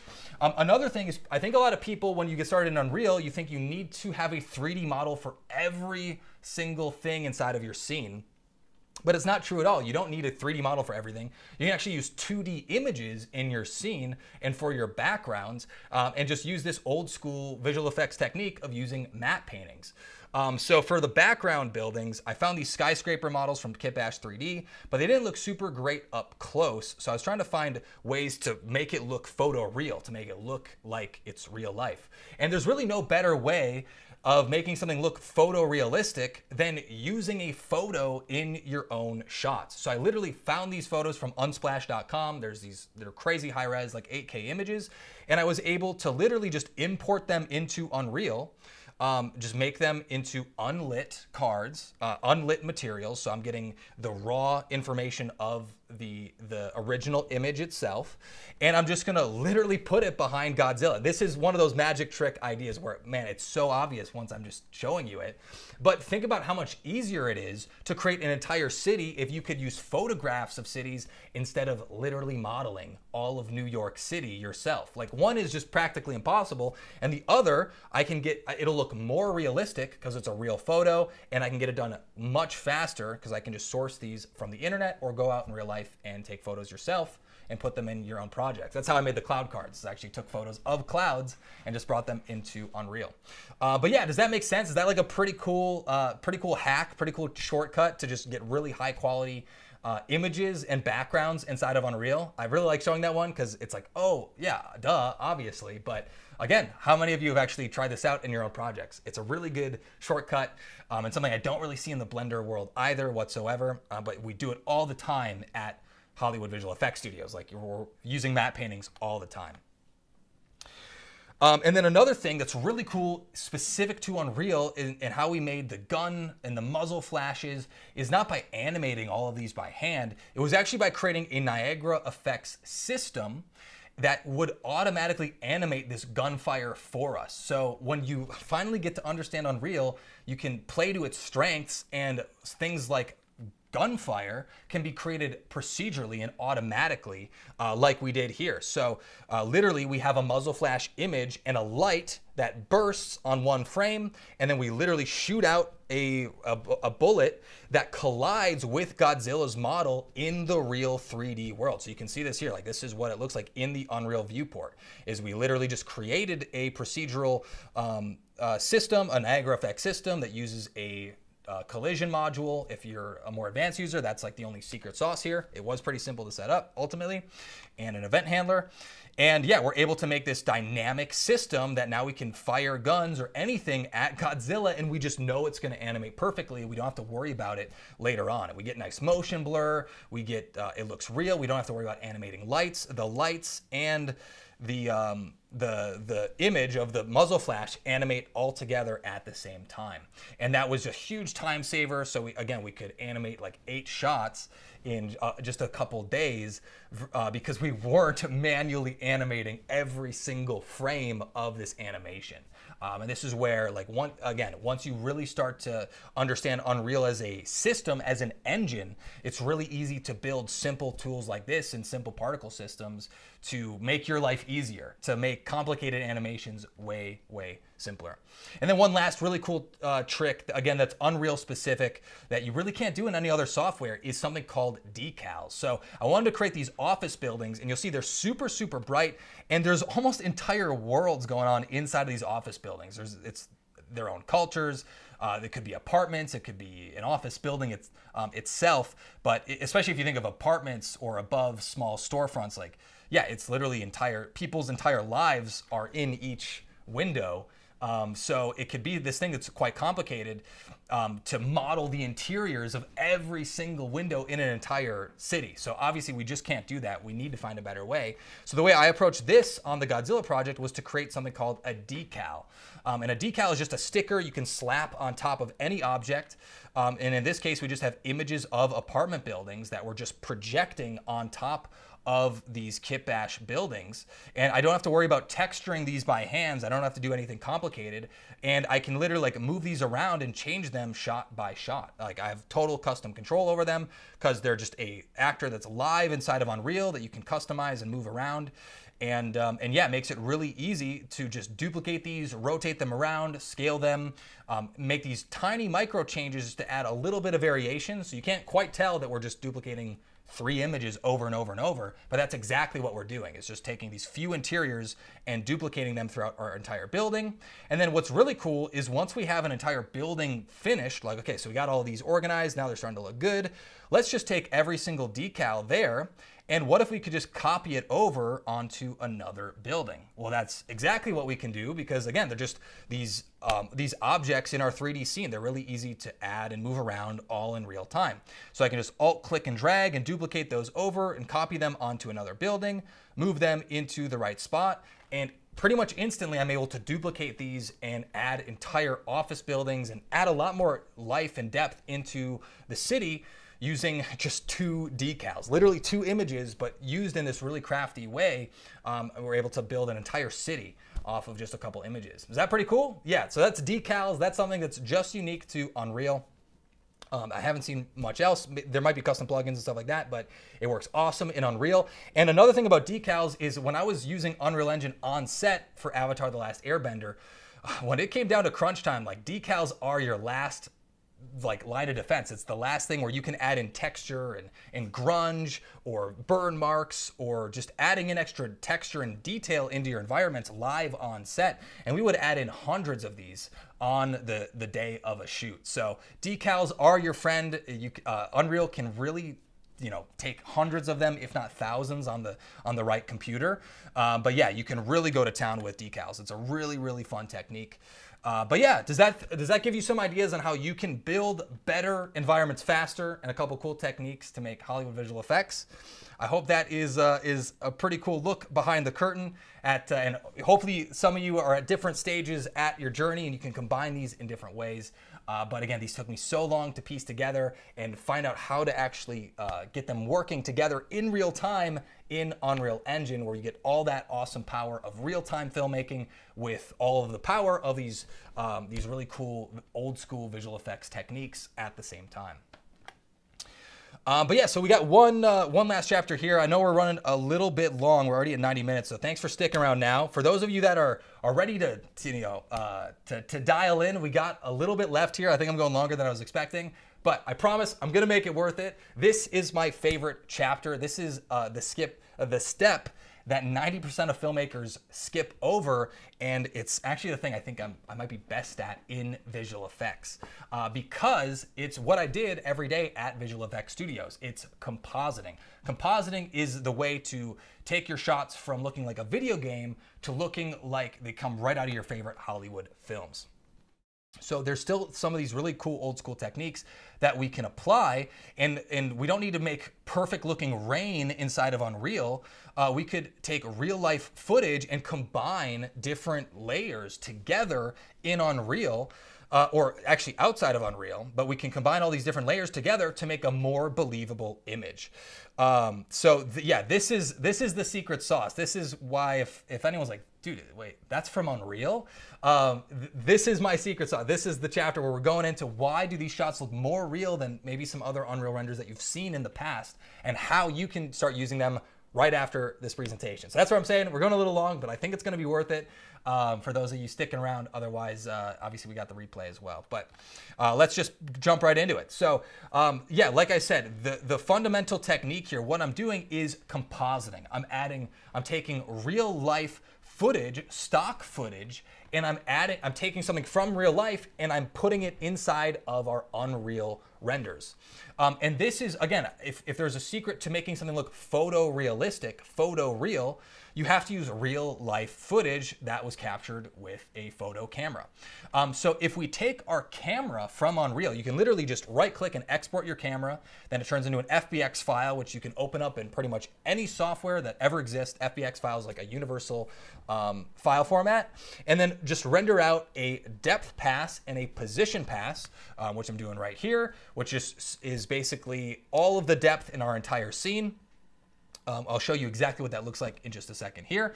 But just by exporting your camera and getting a depth pass, we can start combining stock footage with our renders. And this is what it looks like. We can add sparks and smoke and debris into a real 3D space. So I just imported this camera into Nuke. So if you don't know about Nuke, Nuke is basically just After Effects, but After Effects is never really used at a Hollywood visual effects studio. I haven't worked on a single project that's used After Effects. They all use Nuke. But Nuke is completely free for you to use on your own personal projects, so it's really cool. It's the bread and butter of compositing, and if you want to have the skills to work at a Hollywood visual effects studio, then you're going to be better off learning Nuke. It's really easy to learn.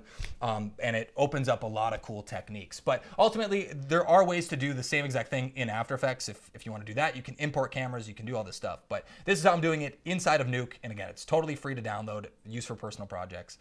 But yeah, so what I'm doing is I'm taking this footage of sparks, got this from Compositing Academy, And then I'm using a node called an image plane node. And basically all this is doing is it's going to take our footage, it's going to put it inside of our 3D space on a plane, on a card, like on a, on a Post-it note in 3D space. It's just going to put it on a card in 3D space, and then it's going to take that exact same camera movement that we had inside of Unreal. So let's see this in action so you can actually know what I'm talking about here.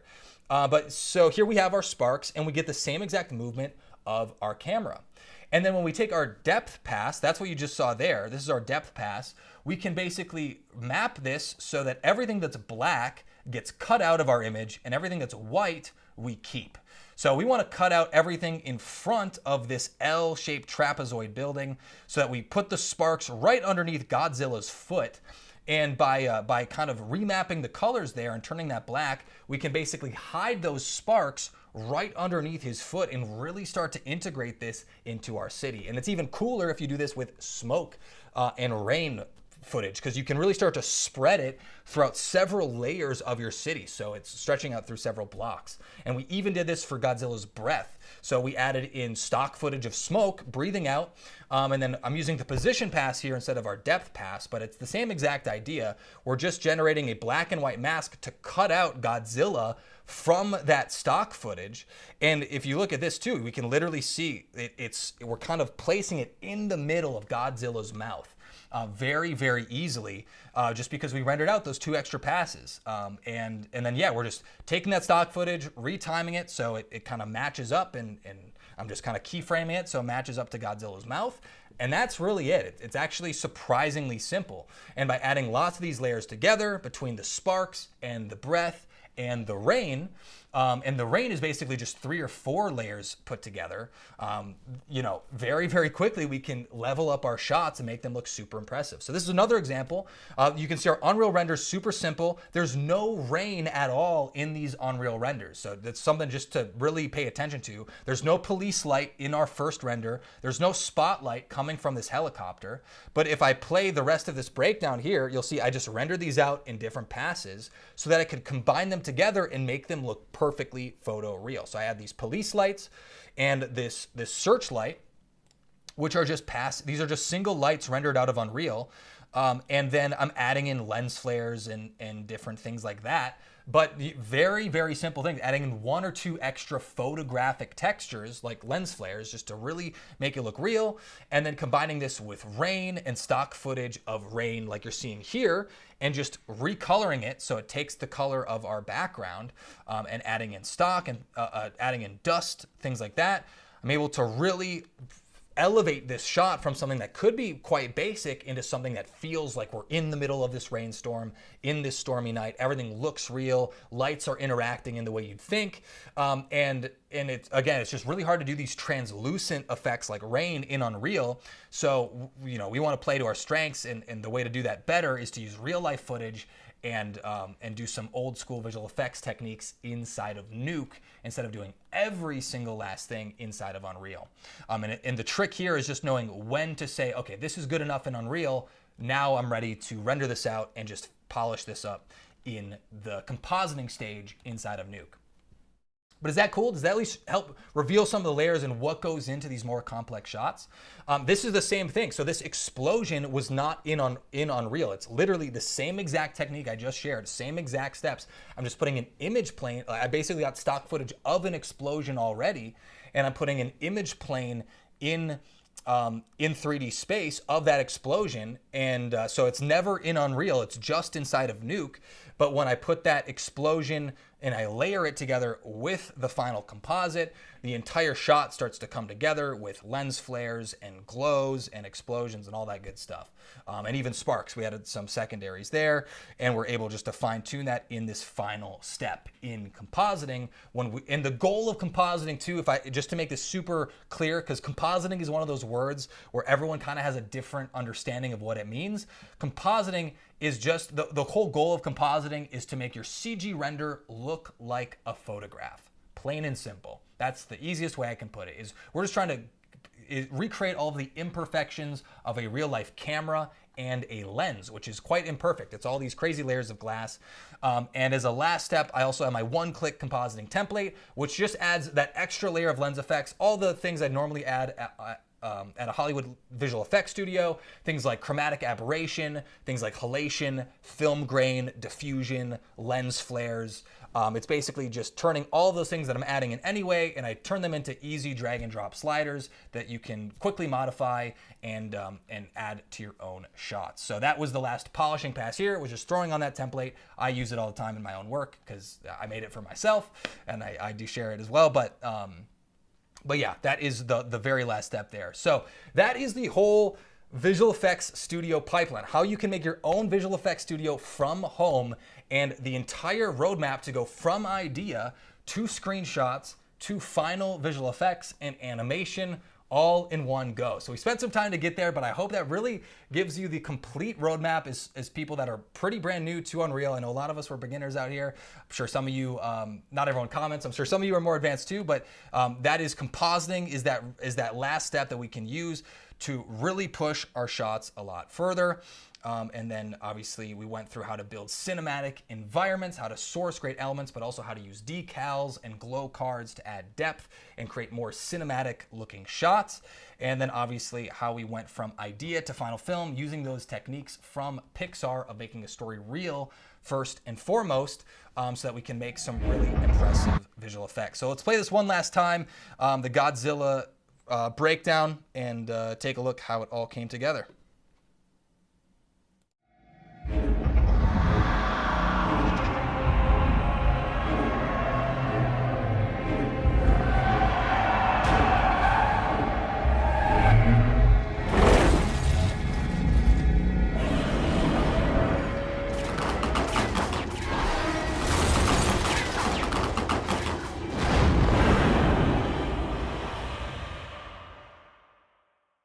Just to make sure I've actually delivered on everything we set out to do, I want to make sure that at the end of this, that you know how to create one shot, one screenshot. From there, it's super, super easy to turn that into your own action scenes. And beyond that, what's even better is it's the same exact tools, and you can use these same workflows to build your first demo reel and ultimately use that to apply at visual effects studios, at advertising agencies, at all these places, or just use it to get your own freelance work, to actually cultivate your own work, put out your own stuff, and say, hey, I can make this for you, for your company, for your brand. That's how it starts. And ultimately land your first job or your first freelance gig. So do you guys think you can make better visual effects and films by the end of this? That was my big question. Sorry, I was muted for a bit. That's really what, at least you got some nuggets out of this. But yeah, I'm sure some of you, I know you came in knowing 0 projects, and I'm sure you're thinking, or, at the end of this, I get one last thing, I guess, is what's really cool about Unreal here is that the same tools that we're using for filmmaking also directly apply over to on-set virtual production. It's the same exact foundation. We're learning Unreal Engine, and the only difference with on-set virtual production is you're just learning like 2 or 3 additional features to Unreal, but the core engine works exactly the same. So all this stuff directly transfers into these other fields, and there's just so many ways to use Unreal on set for real life productions today, or just to make better films yourself at home and tell better stories. But yeah, like I said, a lot of you, I know it's the first time, it's kind of your introduction into Unreal. How many of you are a little bit overwhelmed at all the stuff we went through? I can talk a little bit fast, and I did try to cover the whole filmmaking workflow, but obviously I don't have the time to go deep on every single subject. So the question has to be asked, can a complete beginner really learn Unreal 5 by themselves? This was the question I got from Mark Jason, who's actually a music producer. He was trying to learn Unreal Engine to actually make his own music videos. So he's more of a music guy first and foremost, but he wanted to use it just to, he's a creative dude at the same time and wants to make his own projects. But yeah, he had tried and failed learning Unreal in the past. He was telling me like, dude, I really don't think I could actually learn this. I'm like, dude, give it one last shot. Let me see if I can help. And then, and yeah, 3 weeks in, he was able to start building environments and went from, not really being able to understand anything to actually building environments for the first time. And I find that for the people trying to learn Unreal from the jump, the biggest issue, there's lots of great things you can learn on YouTube. Like I learned so much on YouTube, but the biggest problem with it is YouTube is really great when you're learning one-off features, like one individual feature, like this, one-off tutorials on how to use a blueprint to do XYZ. There's lots of one-off tutorials, but there's not a lot of people tying the entire workflow together. And the main reason why is it just, it takes a decent amount of time to actually transfer how the whole system works together. It's how the work flows from one side of Unreal into your final film. Like how do we actually go from one to the other? So the reason most people fail is we have this idea of what we want the learning curve to be with Unreal, or it's easy at the start, or let's look at this a little bit further. It's easy and you learn fast at the start, and then it peters off as you're like, okay, I'm getting the hang of this. I actually start to know what I'm doing. But with Unreal 5, this was my experience the first time, is you learn a lot at the very beginning. Maybe you follow along like with another tutorial on YouTube. You follow it, you can recreate that project exactly, but you go to make your own film and you're like, oh crap, like how do I guess I just learned how to make that project. I didn't learn how to make my own films in the first place. And so a lot of people get stuck at this valley of despair where they can't really make their own projects. They're kind of confused. There's a lot of, they look through tutorials. A lot of them are how to make games and not how to make movies. And they never quite get out of the hole of making that first film themselves. And the biggest mistake is they try to approach Unreal with a visual effects hat first, and then they end up learning the game dev side second, and that's when all of the whole system starts to click together. But the biggest problem is they just waited to learn that game dev stuff second. Whereas if you just learn a little bit of game dev stuff at the beginning, like very little, but you just learn all of the right stuff, you learn how Unreal Engine is supposed to work, then it becomes very, very easy to plug in and apply your filmmaking and visual effects knowledge after the fact. And so the biggest reason that artists fail is because they don't realize you are learning a game engine first to create films. And I realize a lot of you probably aren't game developers. I am definitely not a game developer, and I definitely knew nothing about this when I first got started, and that's why it can be pretty intimidating at the very beginning. And fundamentally, it's because we need to learn a lot of small skills, and all these skills on their own are actually very easy to learn, but it's the amount you have to learn back to back to back to learn that entire workflow and attach it all together. So on one side we have game dev, on one side we have VFX. I just call this the skill bridge because it just makes this a little bit easier to understand.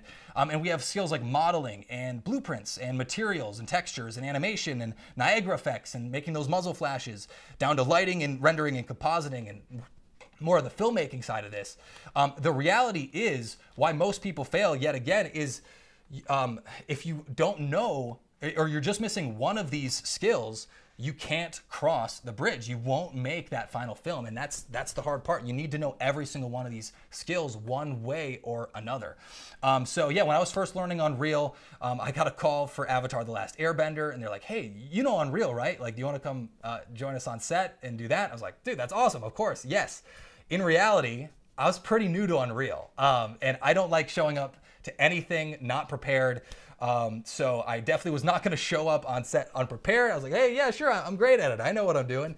But to make sure that I was ready for that gig and could be, relied on for that production, I literally, as soon as I said yes to that offer, I quit the job I was doing at the time and said, today I'm going all in, and I'm going to spend 2 months of my life to learn Unreal from scratch, read the frickin' manual, go through it from scratch, learn it once, learn it right.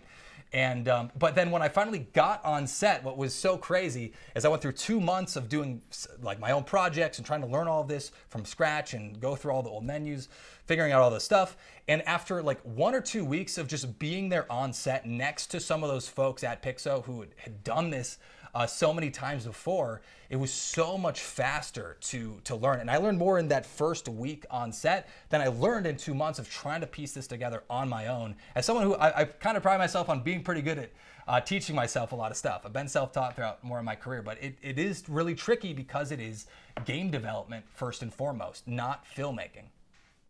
So if you're able to tie game development and visual effects together, then you know what, it's actually pretty easy, and you can jump into filmmaking and making your own films in just a few days. Like, it's just about learning things in the right order. It's not that this is so impossible to learn.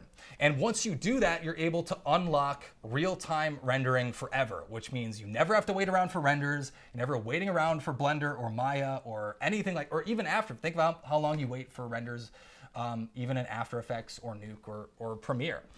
But yeah, but I would love to ask, if all you needed was 30 minutes a day to learn Unreal and learn everything you need to know to make films in Unreal, would you want to get started? Because that's basically what I want to help you do, is make your own films and just give you a shortcut through all this stuff. For those of you who just want to get to the final result and don't want to spend months or years spinning your wheels learning Unreal, you just want to get directly to achieving your goals of working at a visual effects studio, starting your own freelance projects, or just making your own films. I'll help you do every single step along the way, because I know how important this is. If you have that demo reel, you can get hired at these crazy studios. I've done it before, and it all comes from just building a demo reel that's better than everyone else. And if you can do that, I genuinely do believe you can land your next dream job. So if you don't want to spend 2 to 3 years trying to learn this yourself and trying and failing like I've done many times in the past, I hope I have made all the mistakes so you don't have to. And I would love to help you master Unreal for filmmaking. Unfortunately, I cannot do this one-on-one with every single one of you and do private lessons and all that stuff, obviously. But if all you needed was 30 minutes a day and you could learn this in just 3 weeks, would you want to get started? Because that's basically what I did with Unreal Fundamentals, is take all the lessons I learned along the way from working on set in virtual production to making my own films inside of Unreal, and turn it into the complete Unreal filmmaking toolkit that anyone can follow along with and make their own films. This is basically using this production case study of War Being, the film I made for the band Tesseract. It's a music video that has over 1 million views over on their channel.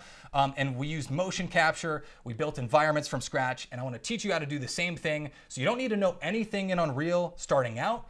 You can be a brand new beginner to 3D, or maybe you know another 3D package. We'll build 4 environments completely from scratch and teach you all of the essential filmmaking and visual effects workflows that you need to apply today. And we'll show you how to do motion capture, we'll show you animation and characters, and critically, you'll just understand filmmaking. That's really what I want every single person to come out of this, just being comfortable and confident to create their own action scenes inside of Unreal and just bring your own ideas to life. So you can go from a beginner filmmaker to an Unreal filmmaker in just 21 days, and just skip to the fun part, skip to the really exciting parts of making films in Unreal. We've been able to do that with 500 other people, which is crazy at this point. And I can finally say confidently, after we've had so many people go through this, that it does work at each skill level. And by the end, you'll be making your own action scenes. So we'll walk through that process of finding characters, adding animations, and turning it into a film step by step, building it ourselves, or just finding the best resources out there so you can just make whatever project you want. And obviously when making this, I had 2 choices. One was to just make this really short, fast, like 2.5 hour course where you kind of learn a lot of stuff, but it kind of leaves you with more questions than answers, and ultimately you just want clarity over making films. That's what we all want. And I just realized I couldn't really do that in a short program. I needed to, give the cheat sheets, give the findings that I've learned over all this time, give you my render settings, give you my project settings, like give you the model so you can start animating from day one, instead of taking weeks to figure out how this stuff works.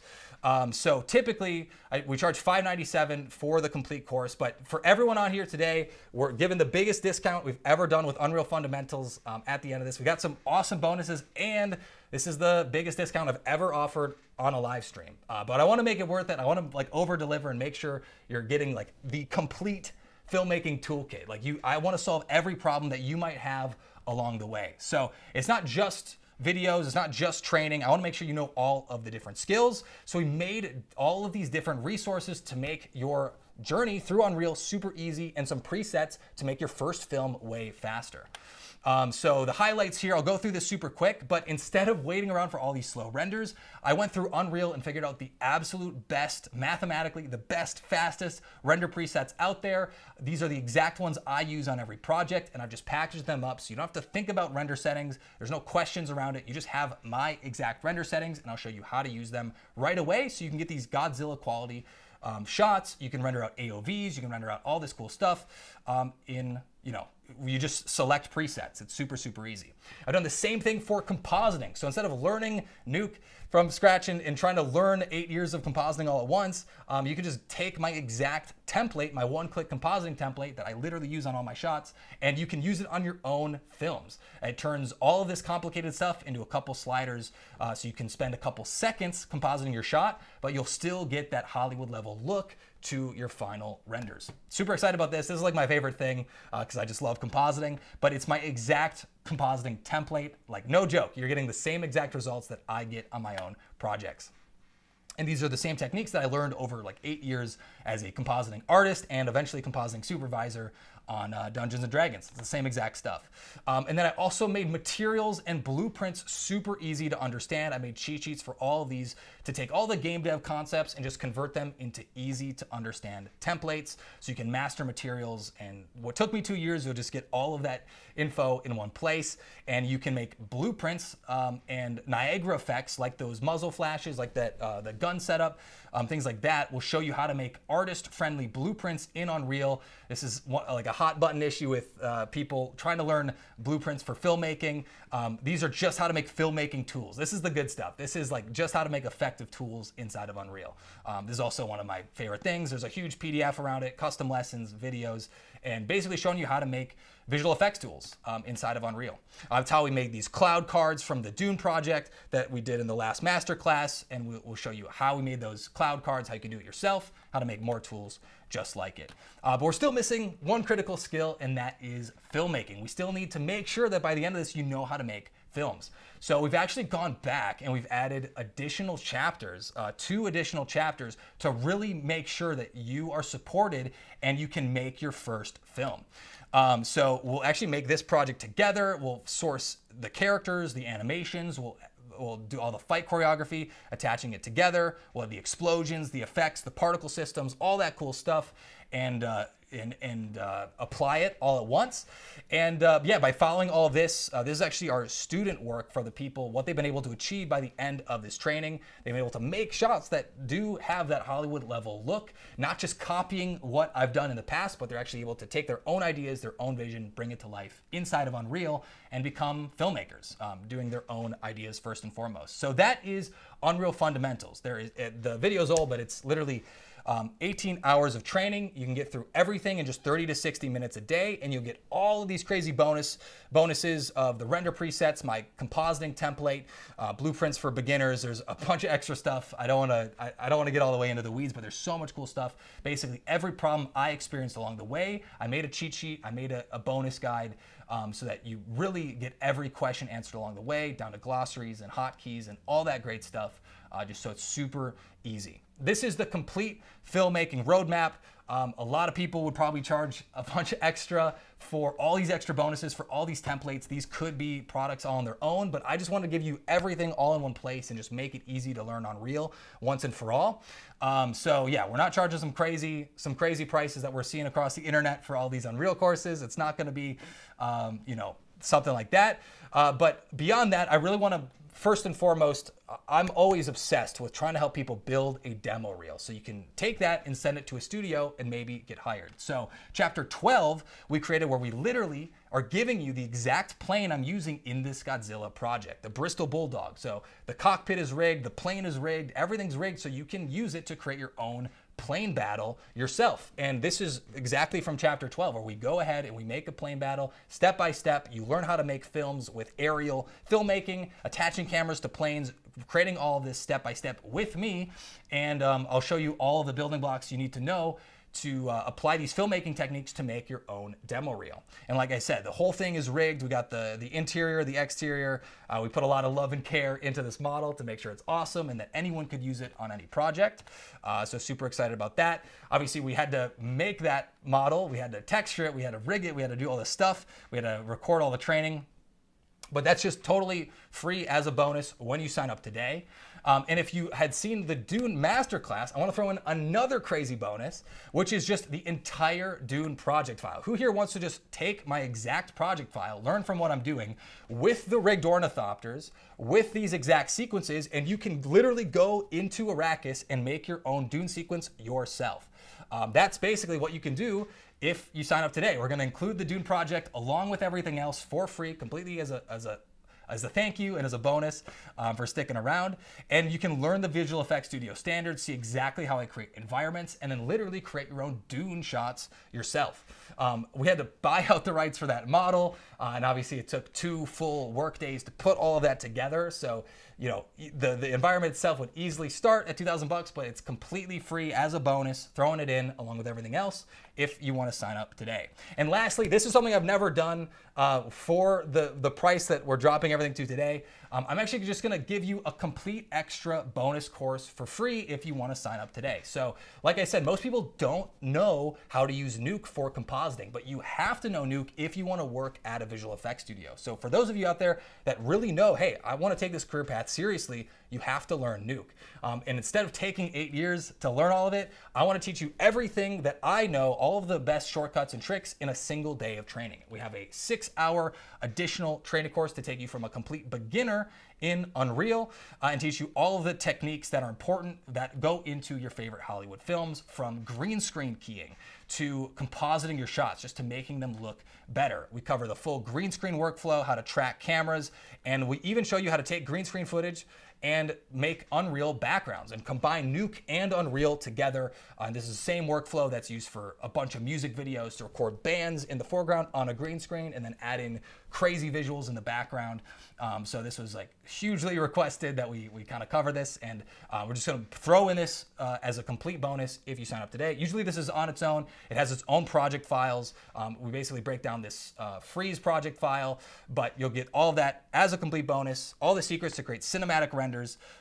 And yeah, this has gotten some really cool reviews from folks at ILM, from Howard Gersh, who literally is a senior at ILM, or formerly at ILM, I should say, just to be specific. But yeah, he said he used Nuke in production, but he would have truly benefited from all the cool nuggets he learned in that Nuke masterclass. And then Jean-Denis was someone who was a complete beginner, came in knowing nothing about compositing, just the basics, but was able to get up to speed and start leveling up his work using Nuke. So anyway, this is the 10 years of all of these Nuke insights all in one place, with project files, with AOVs, with the XRs, with the render presets, how to use it all, basically how to build your own at-home visual effects studio, all in one place. And that's just completely free if you want to sign up today.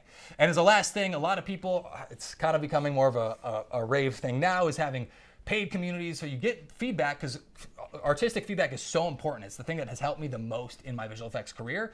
But also, like, to me, it's you really need it to progress quickly. You need people who are better than you pointing and saying, what if you did this better? And that's the way that you cut years of experience into weeks or months, is just by having someone who's done it critiquing your work. So that's why we have our own private Discord, which is just for people in this training course. It's not public. It's just for people who have taken the next step, who are taking this seriously, who want to make their own films, and you'll get full access to this. It's a great place to crew up for your own films, and just to, to get feedback, to get help troubleshooting, and just get rid of any roadblocks that you have along the way as you're trying to learn Unreal. So all this, if you actually look at like what's going into this, to me, the value is there just to really show, like, I'm trying to do my best. I want to over deliver as much as I can. I'm serious about this. I want to give you all of the resources and the tools just to get started today, and just in 3 weeks, actually know how to make your own films with your own ideas, your own taste, and hopefully have that first demo reel, that first portfolio project, so you can start applying to visual effects studios. And obviously that'll get better over time, but that's really what I want for everyone out here, is to get to that level as fast as possible and in just 3 weeks, in just 21 days. Because 3 weeks from now, you could be exactly where you're at right now, still on the fence, still wondering, still thinking, hey, maybe, or you could just learn it once and for all. And now you have a skill for life. You can make better films. You have real-time rendering on your side.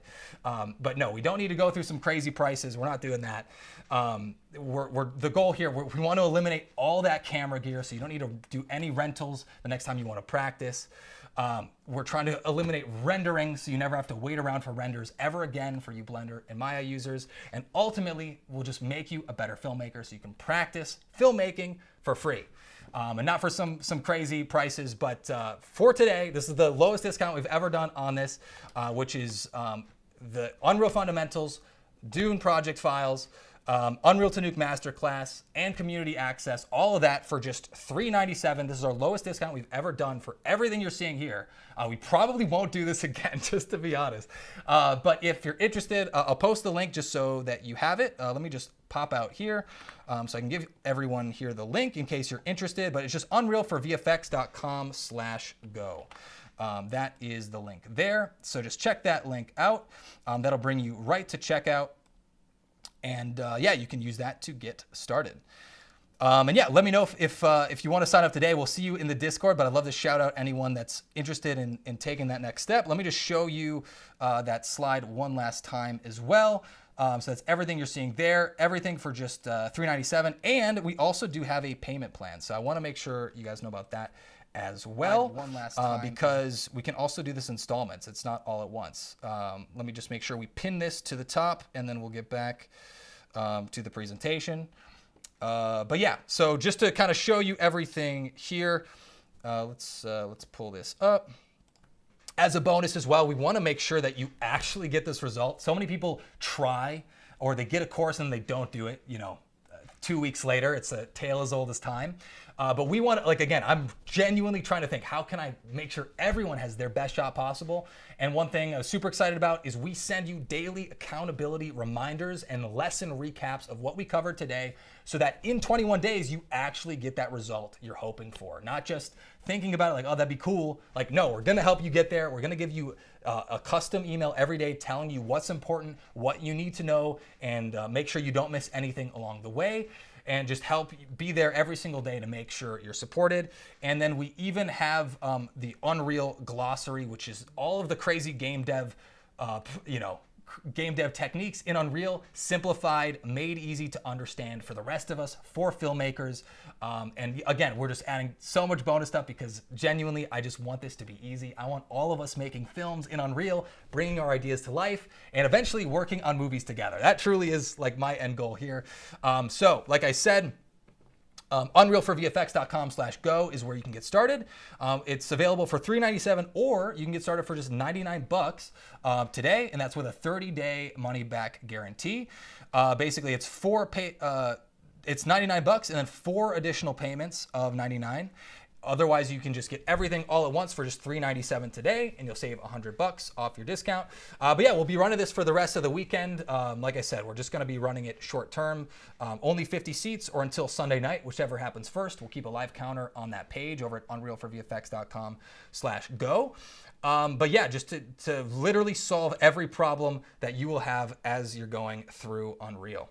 I'm sure you're thinking though too, yeah, it's cool, but it is a lot to learn, and some of you might not be technical people, so is this really going to work? But yeah, and I was always wondering that was in the back of my mind, and until we've had the student success that we've had, I wasn't certain either. But at this point, we've had a lot of students go through who've actually been able to make their own films, their own Star Wars films, their own things with vehicles. You'll see they're following the same techniques we're talking about here.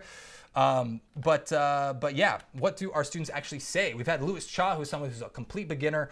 He was able to get up and running in just 3 weeks. Jonas Singh, who's also a YouTuber over at Zolushi, is his YouTube channel. He said he knew next to nothing about Unreal 5 when he started out, but now he's gained the skills to build scenes and cinematics from scratch. And if you go to his channel, he's actually made some really cool videos. He's integrated these into his channel. He's a VR YouTuber and he plays VR games, but he's actually started making his own cutscenes to tell his own stories in VR. So he's cutting away from gameplay into his own Unreal scenes, and it's a really cool combo. He's able to add animations and camera moves and literally start making his own Star Wars films from home and applying all these techniques. And even now he's able to turn himself into a metahuman and obviously turn himself into a Jedi so he can slice down other, Gungans and droids and all that fun stuff. But yeah, that's really what we're talking about here is the freedom to make any idea that you're looking to make. Felipe Fenner is also someone who wasn't a 3D artist. He was a director first and foremost, but he's saying now I can work faster and be more focused as a director and 3D artist. We also had Jay Lee go through our program. He made those Blade Runner shots, which were looking awesome. And yeah, he went through this. He was not a Unreal user before. He said it was easily the best Unreal 5 course out there and would recommend it to anyone. And this was some of the student work he made as he was following along. So not copying the tutorials, but copying the techniques, copying the fundamental art foundations that we cover so that he's able to make shots that stand on their own and look like they're right out of a movie. So he made some really cool stuff. We've also had people from studios. So Tom Davis actually works at Sony ImageWorks. He's a character animator over there. And he said it was super easy to understand compared to other courses. So he definitely knew Maya. He knew the whole 3D system, but he was able to migrate over in just a few weeks. And like I said earlier, I feel super fortunate. We're at a point where lots of folks have gone through it. Richard White, who's a VFX supervisor, outstanding step-by-step instructions, all that stuff. I feel weird reading through all that stuff, but at this point, I do feel confident that it works and it can help anyone, whether you're just starting out or you're experienced. We really designed it so that we're teaching filmmaking first and foremost, and putting that at front and center, making that the focus of everything. So you'll get this plane that you can immediately apply to your own projects. You can start animating it and follow along with exactly what I'm doing here. Same with the Dune project. Like, you can literally start making films in Arrakis. This is such a fun project to build, and now you can literally just download it and crack it open, apply it on your own, make your own shots, and you'll get this free bonus course, literally $0, totally free, throwing it on top if you're interested and want to sign up today. And like I said, we have a 30-day money-back guarantee. I just want to make sure that everyone that signs up is comfortable. So if you're on the fence, you have literally nothing to worry about it. Dominique is our community manager. She does an awesome job. She's at our email support staff. So learn@unrealforvfx.com is our email if you have any questions over the weekend or anything like that too. But yeah, we're here to make sure you're taken care of. We want to help you out. We'll welcome you into the Discord. And I'm also seeing there's a couple folks who already signed up, which is super, super cool to see. Cecil, Yujin, and Anburaha. Thank you for signing up, my man. Super cool to see. And would love to go to some questions. Really appreciate you guys sticking around tonight, putting in the extra time and really taking filmmaking super seriously. It means the world to me. I love cinema. I love filmmaking. I love Unreal and this crazy crossover of visual effects and filmmaking, and just super passionate about it. If you're like me, would love to help you do the same. One question I get as well all the time, just because I know it's probably on people's minds, is what computer do I need? Can I use a MacBook? Everyone asks this. And yes, you can use a Mac. My personal recommendation is if you have a gaming PC or a gaming laptop, you can 100% get started, and you could probably get started without it. The reality is it's free to download and just start using. So I would say, get started, download some practice projects, and just see if it works, see if it gets up and running. But if you have a gaming PC, you can pretty much guarantee that you'll be able to run it really smoothly. I think a lot of people just assume that their machine isn't good enough. I see so many jokes saying like, oh yeah, it's easy for you to make these scenes with a 39 or like with a 4090. And all of these shots, like these complex Godzilla level shots, were done on like a 3080, which is not a great graphics card, like the baseline too, like an RTX 1080 Ti, for those of you who know what that is. That's a comparable graphics card with what I personally have. They pretty much operate almost identically, funny enough. I mean, it's a little bit faster with the 3080, but anyway, so the computer doesn't matter. That's really my point here. And what a lot of people do is they will upgrade as they make better work. Like, you can upgrade your GPU really easily. If you bring it into your computer store, you can just take it out and get it swapped at any time. So that's what I'm literally doing next week. I'm getting mine upgraded finally. So yeah, don't worry about that. You can get started. And like I said, if you have that filmmaking bug, if that's really what gets you excited about all this stuff, like I said, you can get started now. And if you realize that your computer isn't right for it, just let us know. And literally, it's no questions asked. We'll give you a refund right away. And yeah, no sweat. And if you ever want to come back to it, awesome. If you upgrade your PC, that's cool. And yeah, for those that have tried it before and didn't work, we'll get to actual questions here. I just put these as generic things. Well, I would love to actually answer your questions.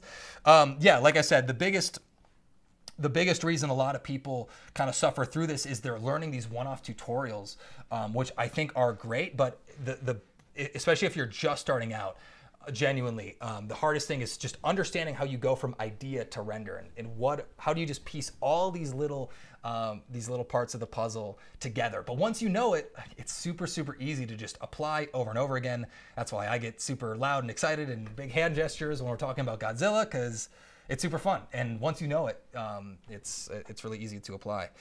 Seeing as well, Andy, welcome to Unreal for VFX. That's super cool, man. And Armin, welcome aboard, man. But yeah, if you have any questions, just type them again in the chat really quick, and I'll just answer any live here. If you got anything, it can be about Unreal Fundamentals, it can be about Godzilla, anything big or small. We'd just like to, if you got anything, we're here together tonight, so I'd love to just answer anything. If you got any questions, that's why we're here. That's why I love doing these live. And then, but yeah, just so that you can actually see it, I'll also just show you what it looks like to log in, and what it looks like inside Unreal Fundamentals, because yeah, we have over 96 different video. Whoops, are we? I just want to make sure that everything's looking good here. Yeah, sweet.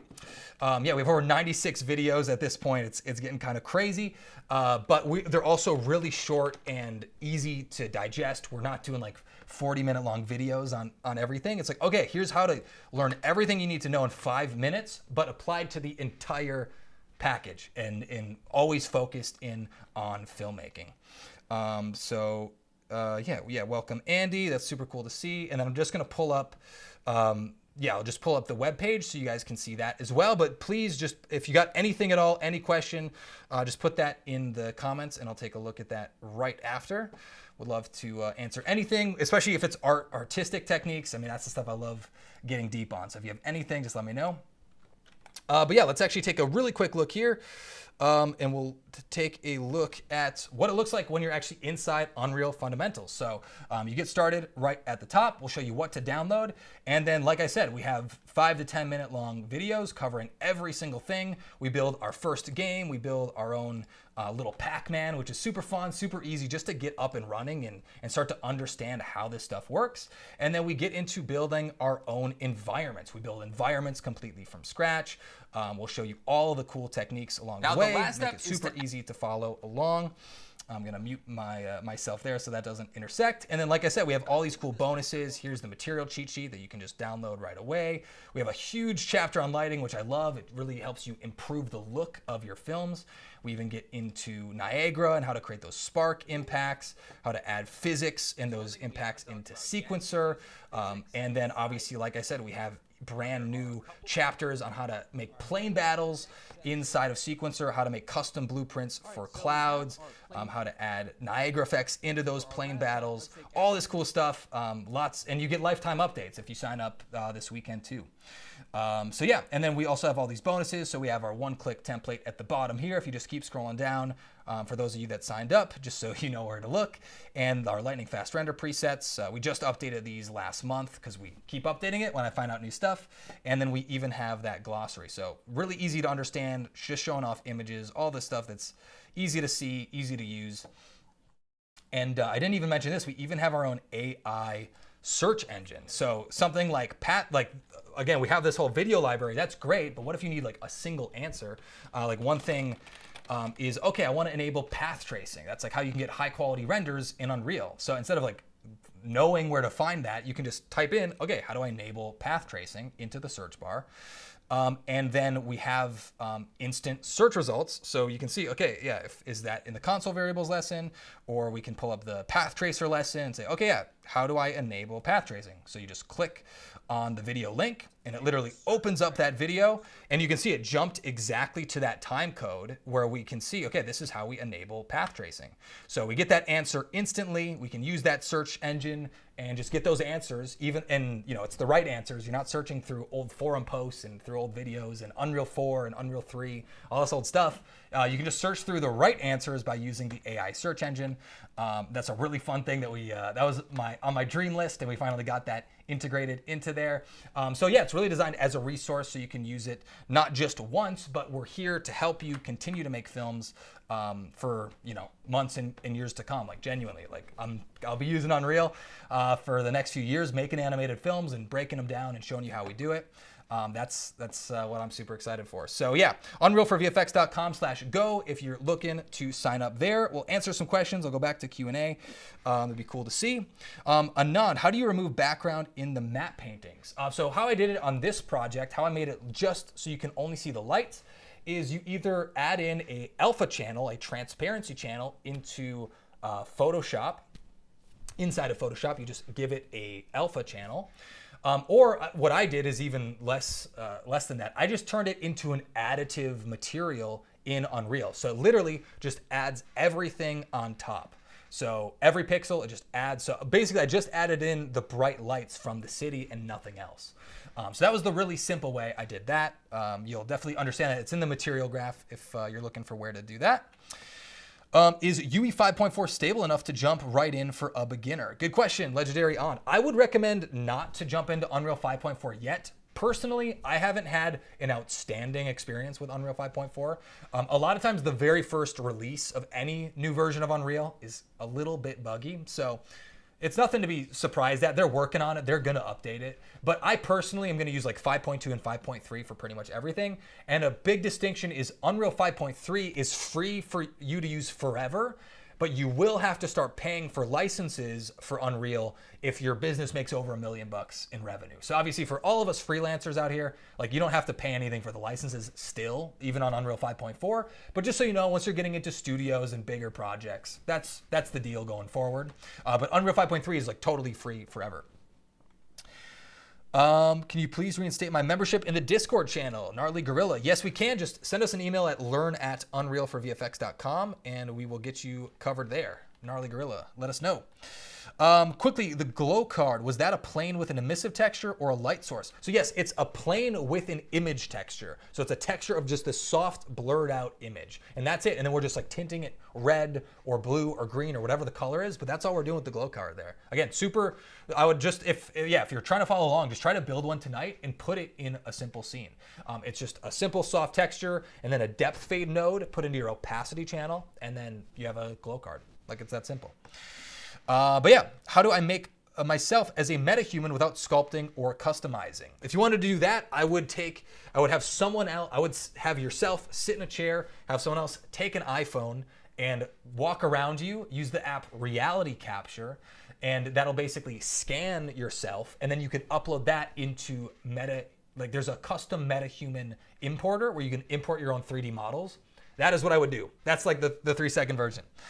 Frederico Frazier, depth pass, is that the same as the Z channel? Yes, the depth pass or the Z pass are sometimes known as the same exact thing. So the depth or the Z channel, same exact idea. It's just your depth information in your scene. Cool, we'll just answer a couple more questions here. Also, and just so you have that link, I'll put this one last time. It's at the top of the screen here. Unrealforvfx.com/go. We got already 8 folks in, so spots are running out. So we have until the end of this weekend if you want to sign up. And that's like, it's gone when it's gone. We've never dropped it down to $397 for everything. You basically get everything for our lowest price ever. So if you're interested there, that's the best way to get that. Definitely check that out. Unrealforvfx.com/go. It's going to be the best spot there. We'll answer a couple more questions here, and then we'll sign off. How deep do you go on compositing real humans on green screen / non-green screen with VFX composited on top?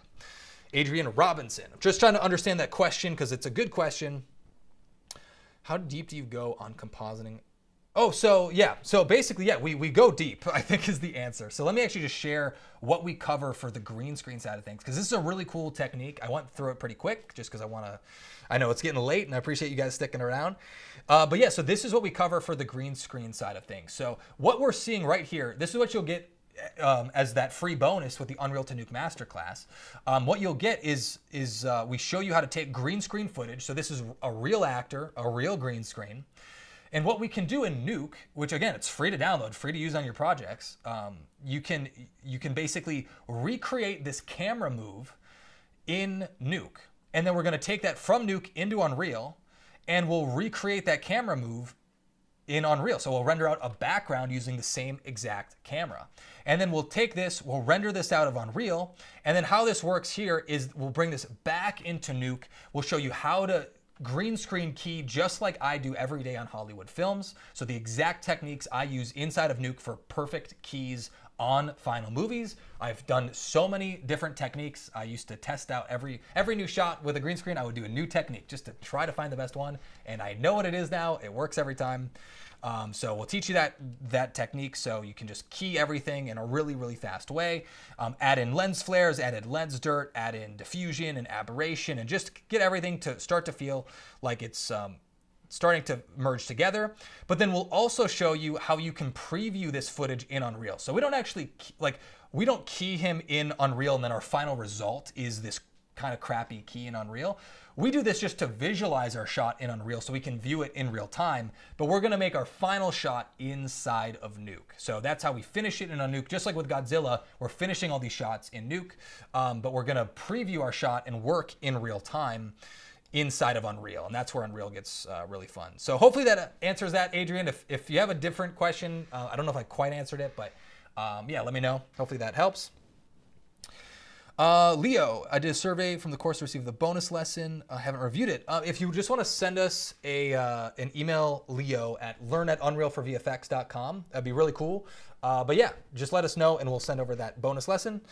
But yeah, Perry, yeah, I don't want to make a game. I just want to jump straight into making films. Is there a course like that for beginners? So yeah, that is exactly what we're doing in this training, Perry, just so you know here. And we do make a game. We don't spend a ton of time harping on making games. We make one game so we learn what we need to know about how Unreal Engine is used to make games. So you just have to understand how it's supposed to be used. Otherwise, eventually you'll hit a wall and not know how to get unstuck because it's a game development answer. But again, we don't need to do anything crazy there. We just need to learn the essentials, and that's what we cover in just 30 minutes. And then the other, 15, 18 hours of training there is spent just focused on filmmaking. So, it's a very small percent, but we teach you what you need to know so that you never have to worry about it ever again. Whereas like a lot of the people, and myself included, I jumped into a lot of these filmmaking tutorials on YouTube, but I never learned the game development side of things in the first place. So I wasn't able to troubleshoot my own projects, which just got me frustrated and unable to work effectively. So that's why it's really important to learn game dev. That's why we spend some time focusing on it.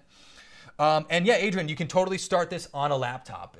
I used a laptop for many years, actually, literally years. I had a Razer laptop that I used on stage and all that, and I did my projects on there for literally 2 years. So yeah, you can totally get started with a laptop and then just upgrade as you get bigger and better projects and bigger clients. Like a lot of times too, there's a little secret sauce for you guys, I guess, is a lot of times, this is just how it works. If you want to upgrade your machine, just make sure you get a good freelance project, put the bill in, what's required for the project, because it is required for the project, and then the client just pays for the upgrade. And that's how you do it. That's how every visual effects studio does it, is they wait until there's a project for you to upgrade, and then they put it into what it costs to make the thing, because that's what it costs, because you need the upgrade. So yeah, that's a great technique. Also seeing Ethan, welcome in, super great to see you. And again, if you want to sign up, unrealforvfx.com/go, that is where you can sign up. We're down to 41 spots for the rest of this weekend, and this is all going, the whole deal is down Sunday night. That's when we're going to take this offline. So if you want to check that out, go over there tonight, unrealforvfx.com/go to reserve your spot, and you'll get that Dune project file and the free bonus course, along with everything that we've included with Unreal Fundamentals to really make it easy to go from beginner to Unreal Filmmaker in just 21 days. All right, let's do one more question, and we'll leave you guys to it. So again, really appreciate every one of y'all sticking around. You are my people. If you're here, it's because you love filmmaking just like I do. So really appreciate it. Appreciate you checking out the live streams. We'll get this one last question from Taka. Do you think AI or Sora helps filmmaking in Unreal in the future? Any idea to use AI in your course? I think this is super funny. I don't know if I'll make a video about this because I don't like just following what's relevant in the news today all the time. But with AI and Sora, it's just so funny to me. This is basically my entire take on it. I don't spend a lot of time thinking about AI because it's not very. I like making films. Like, I enjoy the process of making films, of holding a camera, of working with actors, of doing stunts, doing these huge action sequences. I love it. Like, that's what I'm gonna do until I croak. Like, that's all I'm gonna do. I love it. It's the best. So AI does not do a lot for me. Like, typing in something and then Sora generating a final result literally goes against why I got into filmmaking. Like, I enjoy the process of being an artist, designing a shot, making a film come to life in front of a camera, whether that's virtual or in real life. So that's just personally my take on like, I don't really have. I'll use AI as a tool when it's helpful, when it's useful there. But the funny thing I keep noticing with AI is everyone keeps saying like, oh yeah, we'll start using AI. Like, AI is gonna help us so that we can spend more time doing the creative work. Like, that's what everyone keeps saying is like, AI is gonna save us so much time, so we just focus on the creative side. And then all of a sudden people just want AI to take over image generation and filmmaking. Like, wait, what? Like, I want AI to get rid of my boring tasks so I can spend all my time making films. I don't want AI to make my films for me. Other people might feel different ways. That's my 2 cents on it. I personally don't think it's something to be hyped about. Whatever. I don't really care. It doesn't change what I'm doing. So I want to make my own films. I want to work with real people. I want to do motion capture. I want to work with stunts, all the cool stuff. So it's using AI and Sora is something I'm not going to do. It kind of makes me want to throw up thinking about like having someone else do my work having a computer do my work for me is weird, which is a lot different than software where you're inventing it, you're designing it, you're crafting it, like it's your vision. That's really not what's going on with a lot of the AI tools. So anyway, long-winded, whatever. That's my 2 cents. When you join, do you have to do the course now, or could you do the course in July? Tori, great question. Yeah, so you can sign up now when it's a low price. Like, I mean, I was that way too as well. Like, if that's the best way to get in, totally, you can sign up today and feel free to take it later. You'll get all the emails sent over, but what I like to do, and we tell you to do it as you're going, is just put those in a folder so you can always go back to them later as well. And you basically have like 21 custom cheat sheets to follow along. Even if you just get started later, everyone gets busy. There's times when it's good to start later instead of now. But if you want to get in and get access and sign up for the lowest price we've ever done, literally, like, again, we're not going to bundle this together for this low price again. Now is going to be the best time to do it. So totally understand if that's how you want to roll that way. If you want to get started in 2 months, that totally works. It'll still work great. And we might even have some updates by then because, we update pretty much every 2 months just to make sure everything's good to go. Alrighty, I think that's everything. Anthony definitely helped me understand Unreal more. That's super cool to hear. Well, yo, thanks for spending your nights. Also seeing Adrian, thanks for signing up, man. We'll see you in the Discord and in the training. Super cool to see. And Armin, yes, we do have a certificate at the end. All you have to do is just follow along and submit the assignments at the end of it, and we like have assignments. I don't think of it as homework. I think of it as just applying what we're doing. If you just follow along and prove that, hey, you've actually done this, you get a certificate at the end. You can show that anywhere. When I got hired in Canada, I did not have a college degree. All I had was an FX PhD certificate. And literally, like, it can be good enough. I just straight up, like, it was good enough for me. So, but also it is just a good thing to say, hey, I've literally gone through this 18-hour training, and you can say, hey, I've done it. This is someone who's worked on set in virtual production. They know how Unreal is used every day at a real visual effects studio. And there's how you can use it too. So thanks again. If you haven't, just check out unrealforvfx.com/go. Bookmark that link if you're interested. If you got to think about it over the weekend, I totally get that. We'll basically be running that until we run out of slots or until Sunday night. So we'll let you know via email where things are at with that. We have like 3 more days to sign up there. But would love to see you inside and help support you in your filmmaking dreams. And genuinely, I mean it. As I said it before, I'll say it again. I literally grew up watching YouTube. It is probably the most important platform to me personally, because I grew up watching Corridor Digital and Freddie W back in 2012, all the way back then. They really made me believe, like, hey, I can do this too. I can make films myself. Seeing Gareth Edwards, seeing all these people do it man, it's not this thing that's reserved to the rich kids or the people born into it. I genuinely believe that you can self-publish and create your own films if you are resourceful here on YouTube, and that is what will kind of make the next generation of movies. We've seen it with Gareth. We've seen it with people like Raka Raka, their channel. They made movies for A24 after they kind of they put their own money into a film. All these sorts of things. So it's becoming more and more accessible. I want to be there along with you, and I'll continue documenting my own journey along the way and just sharing all the best techniques I have whenever I can. So appreciate you guys sticking around. Take it easy, and we'll see you in the next live stream or the next video. Make sure to subscribe if you haven't, and I'll see you next time.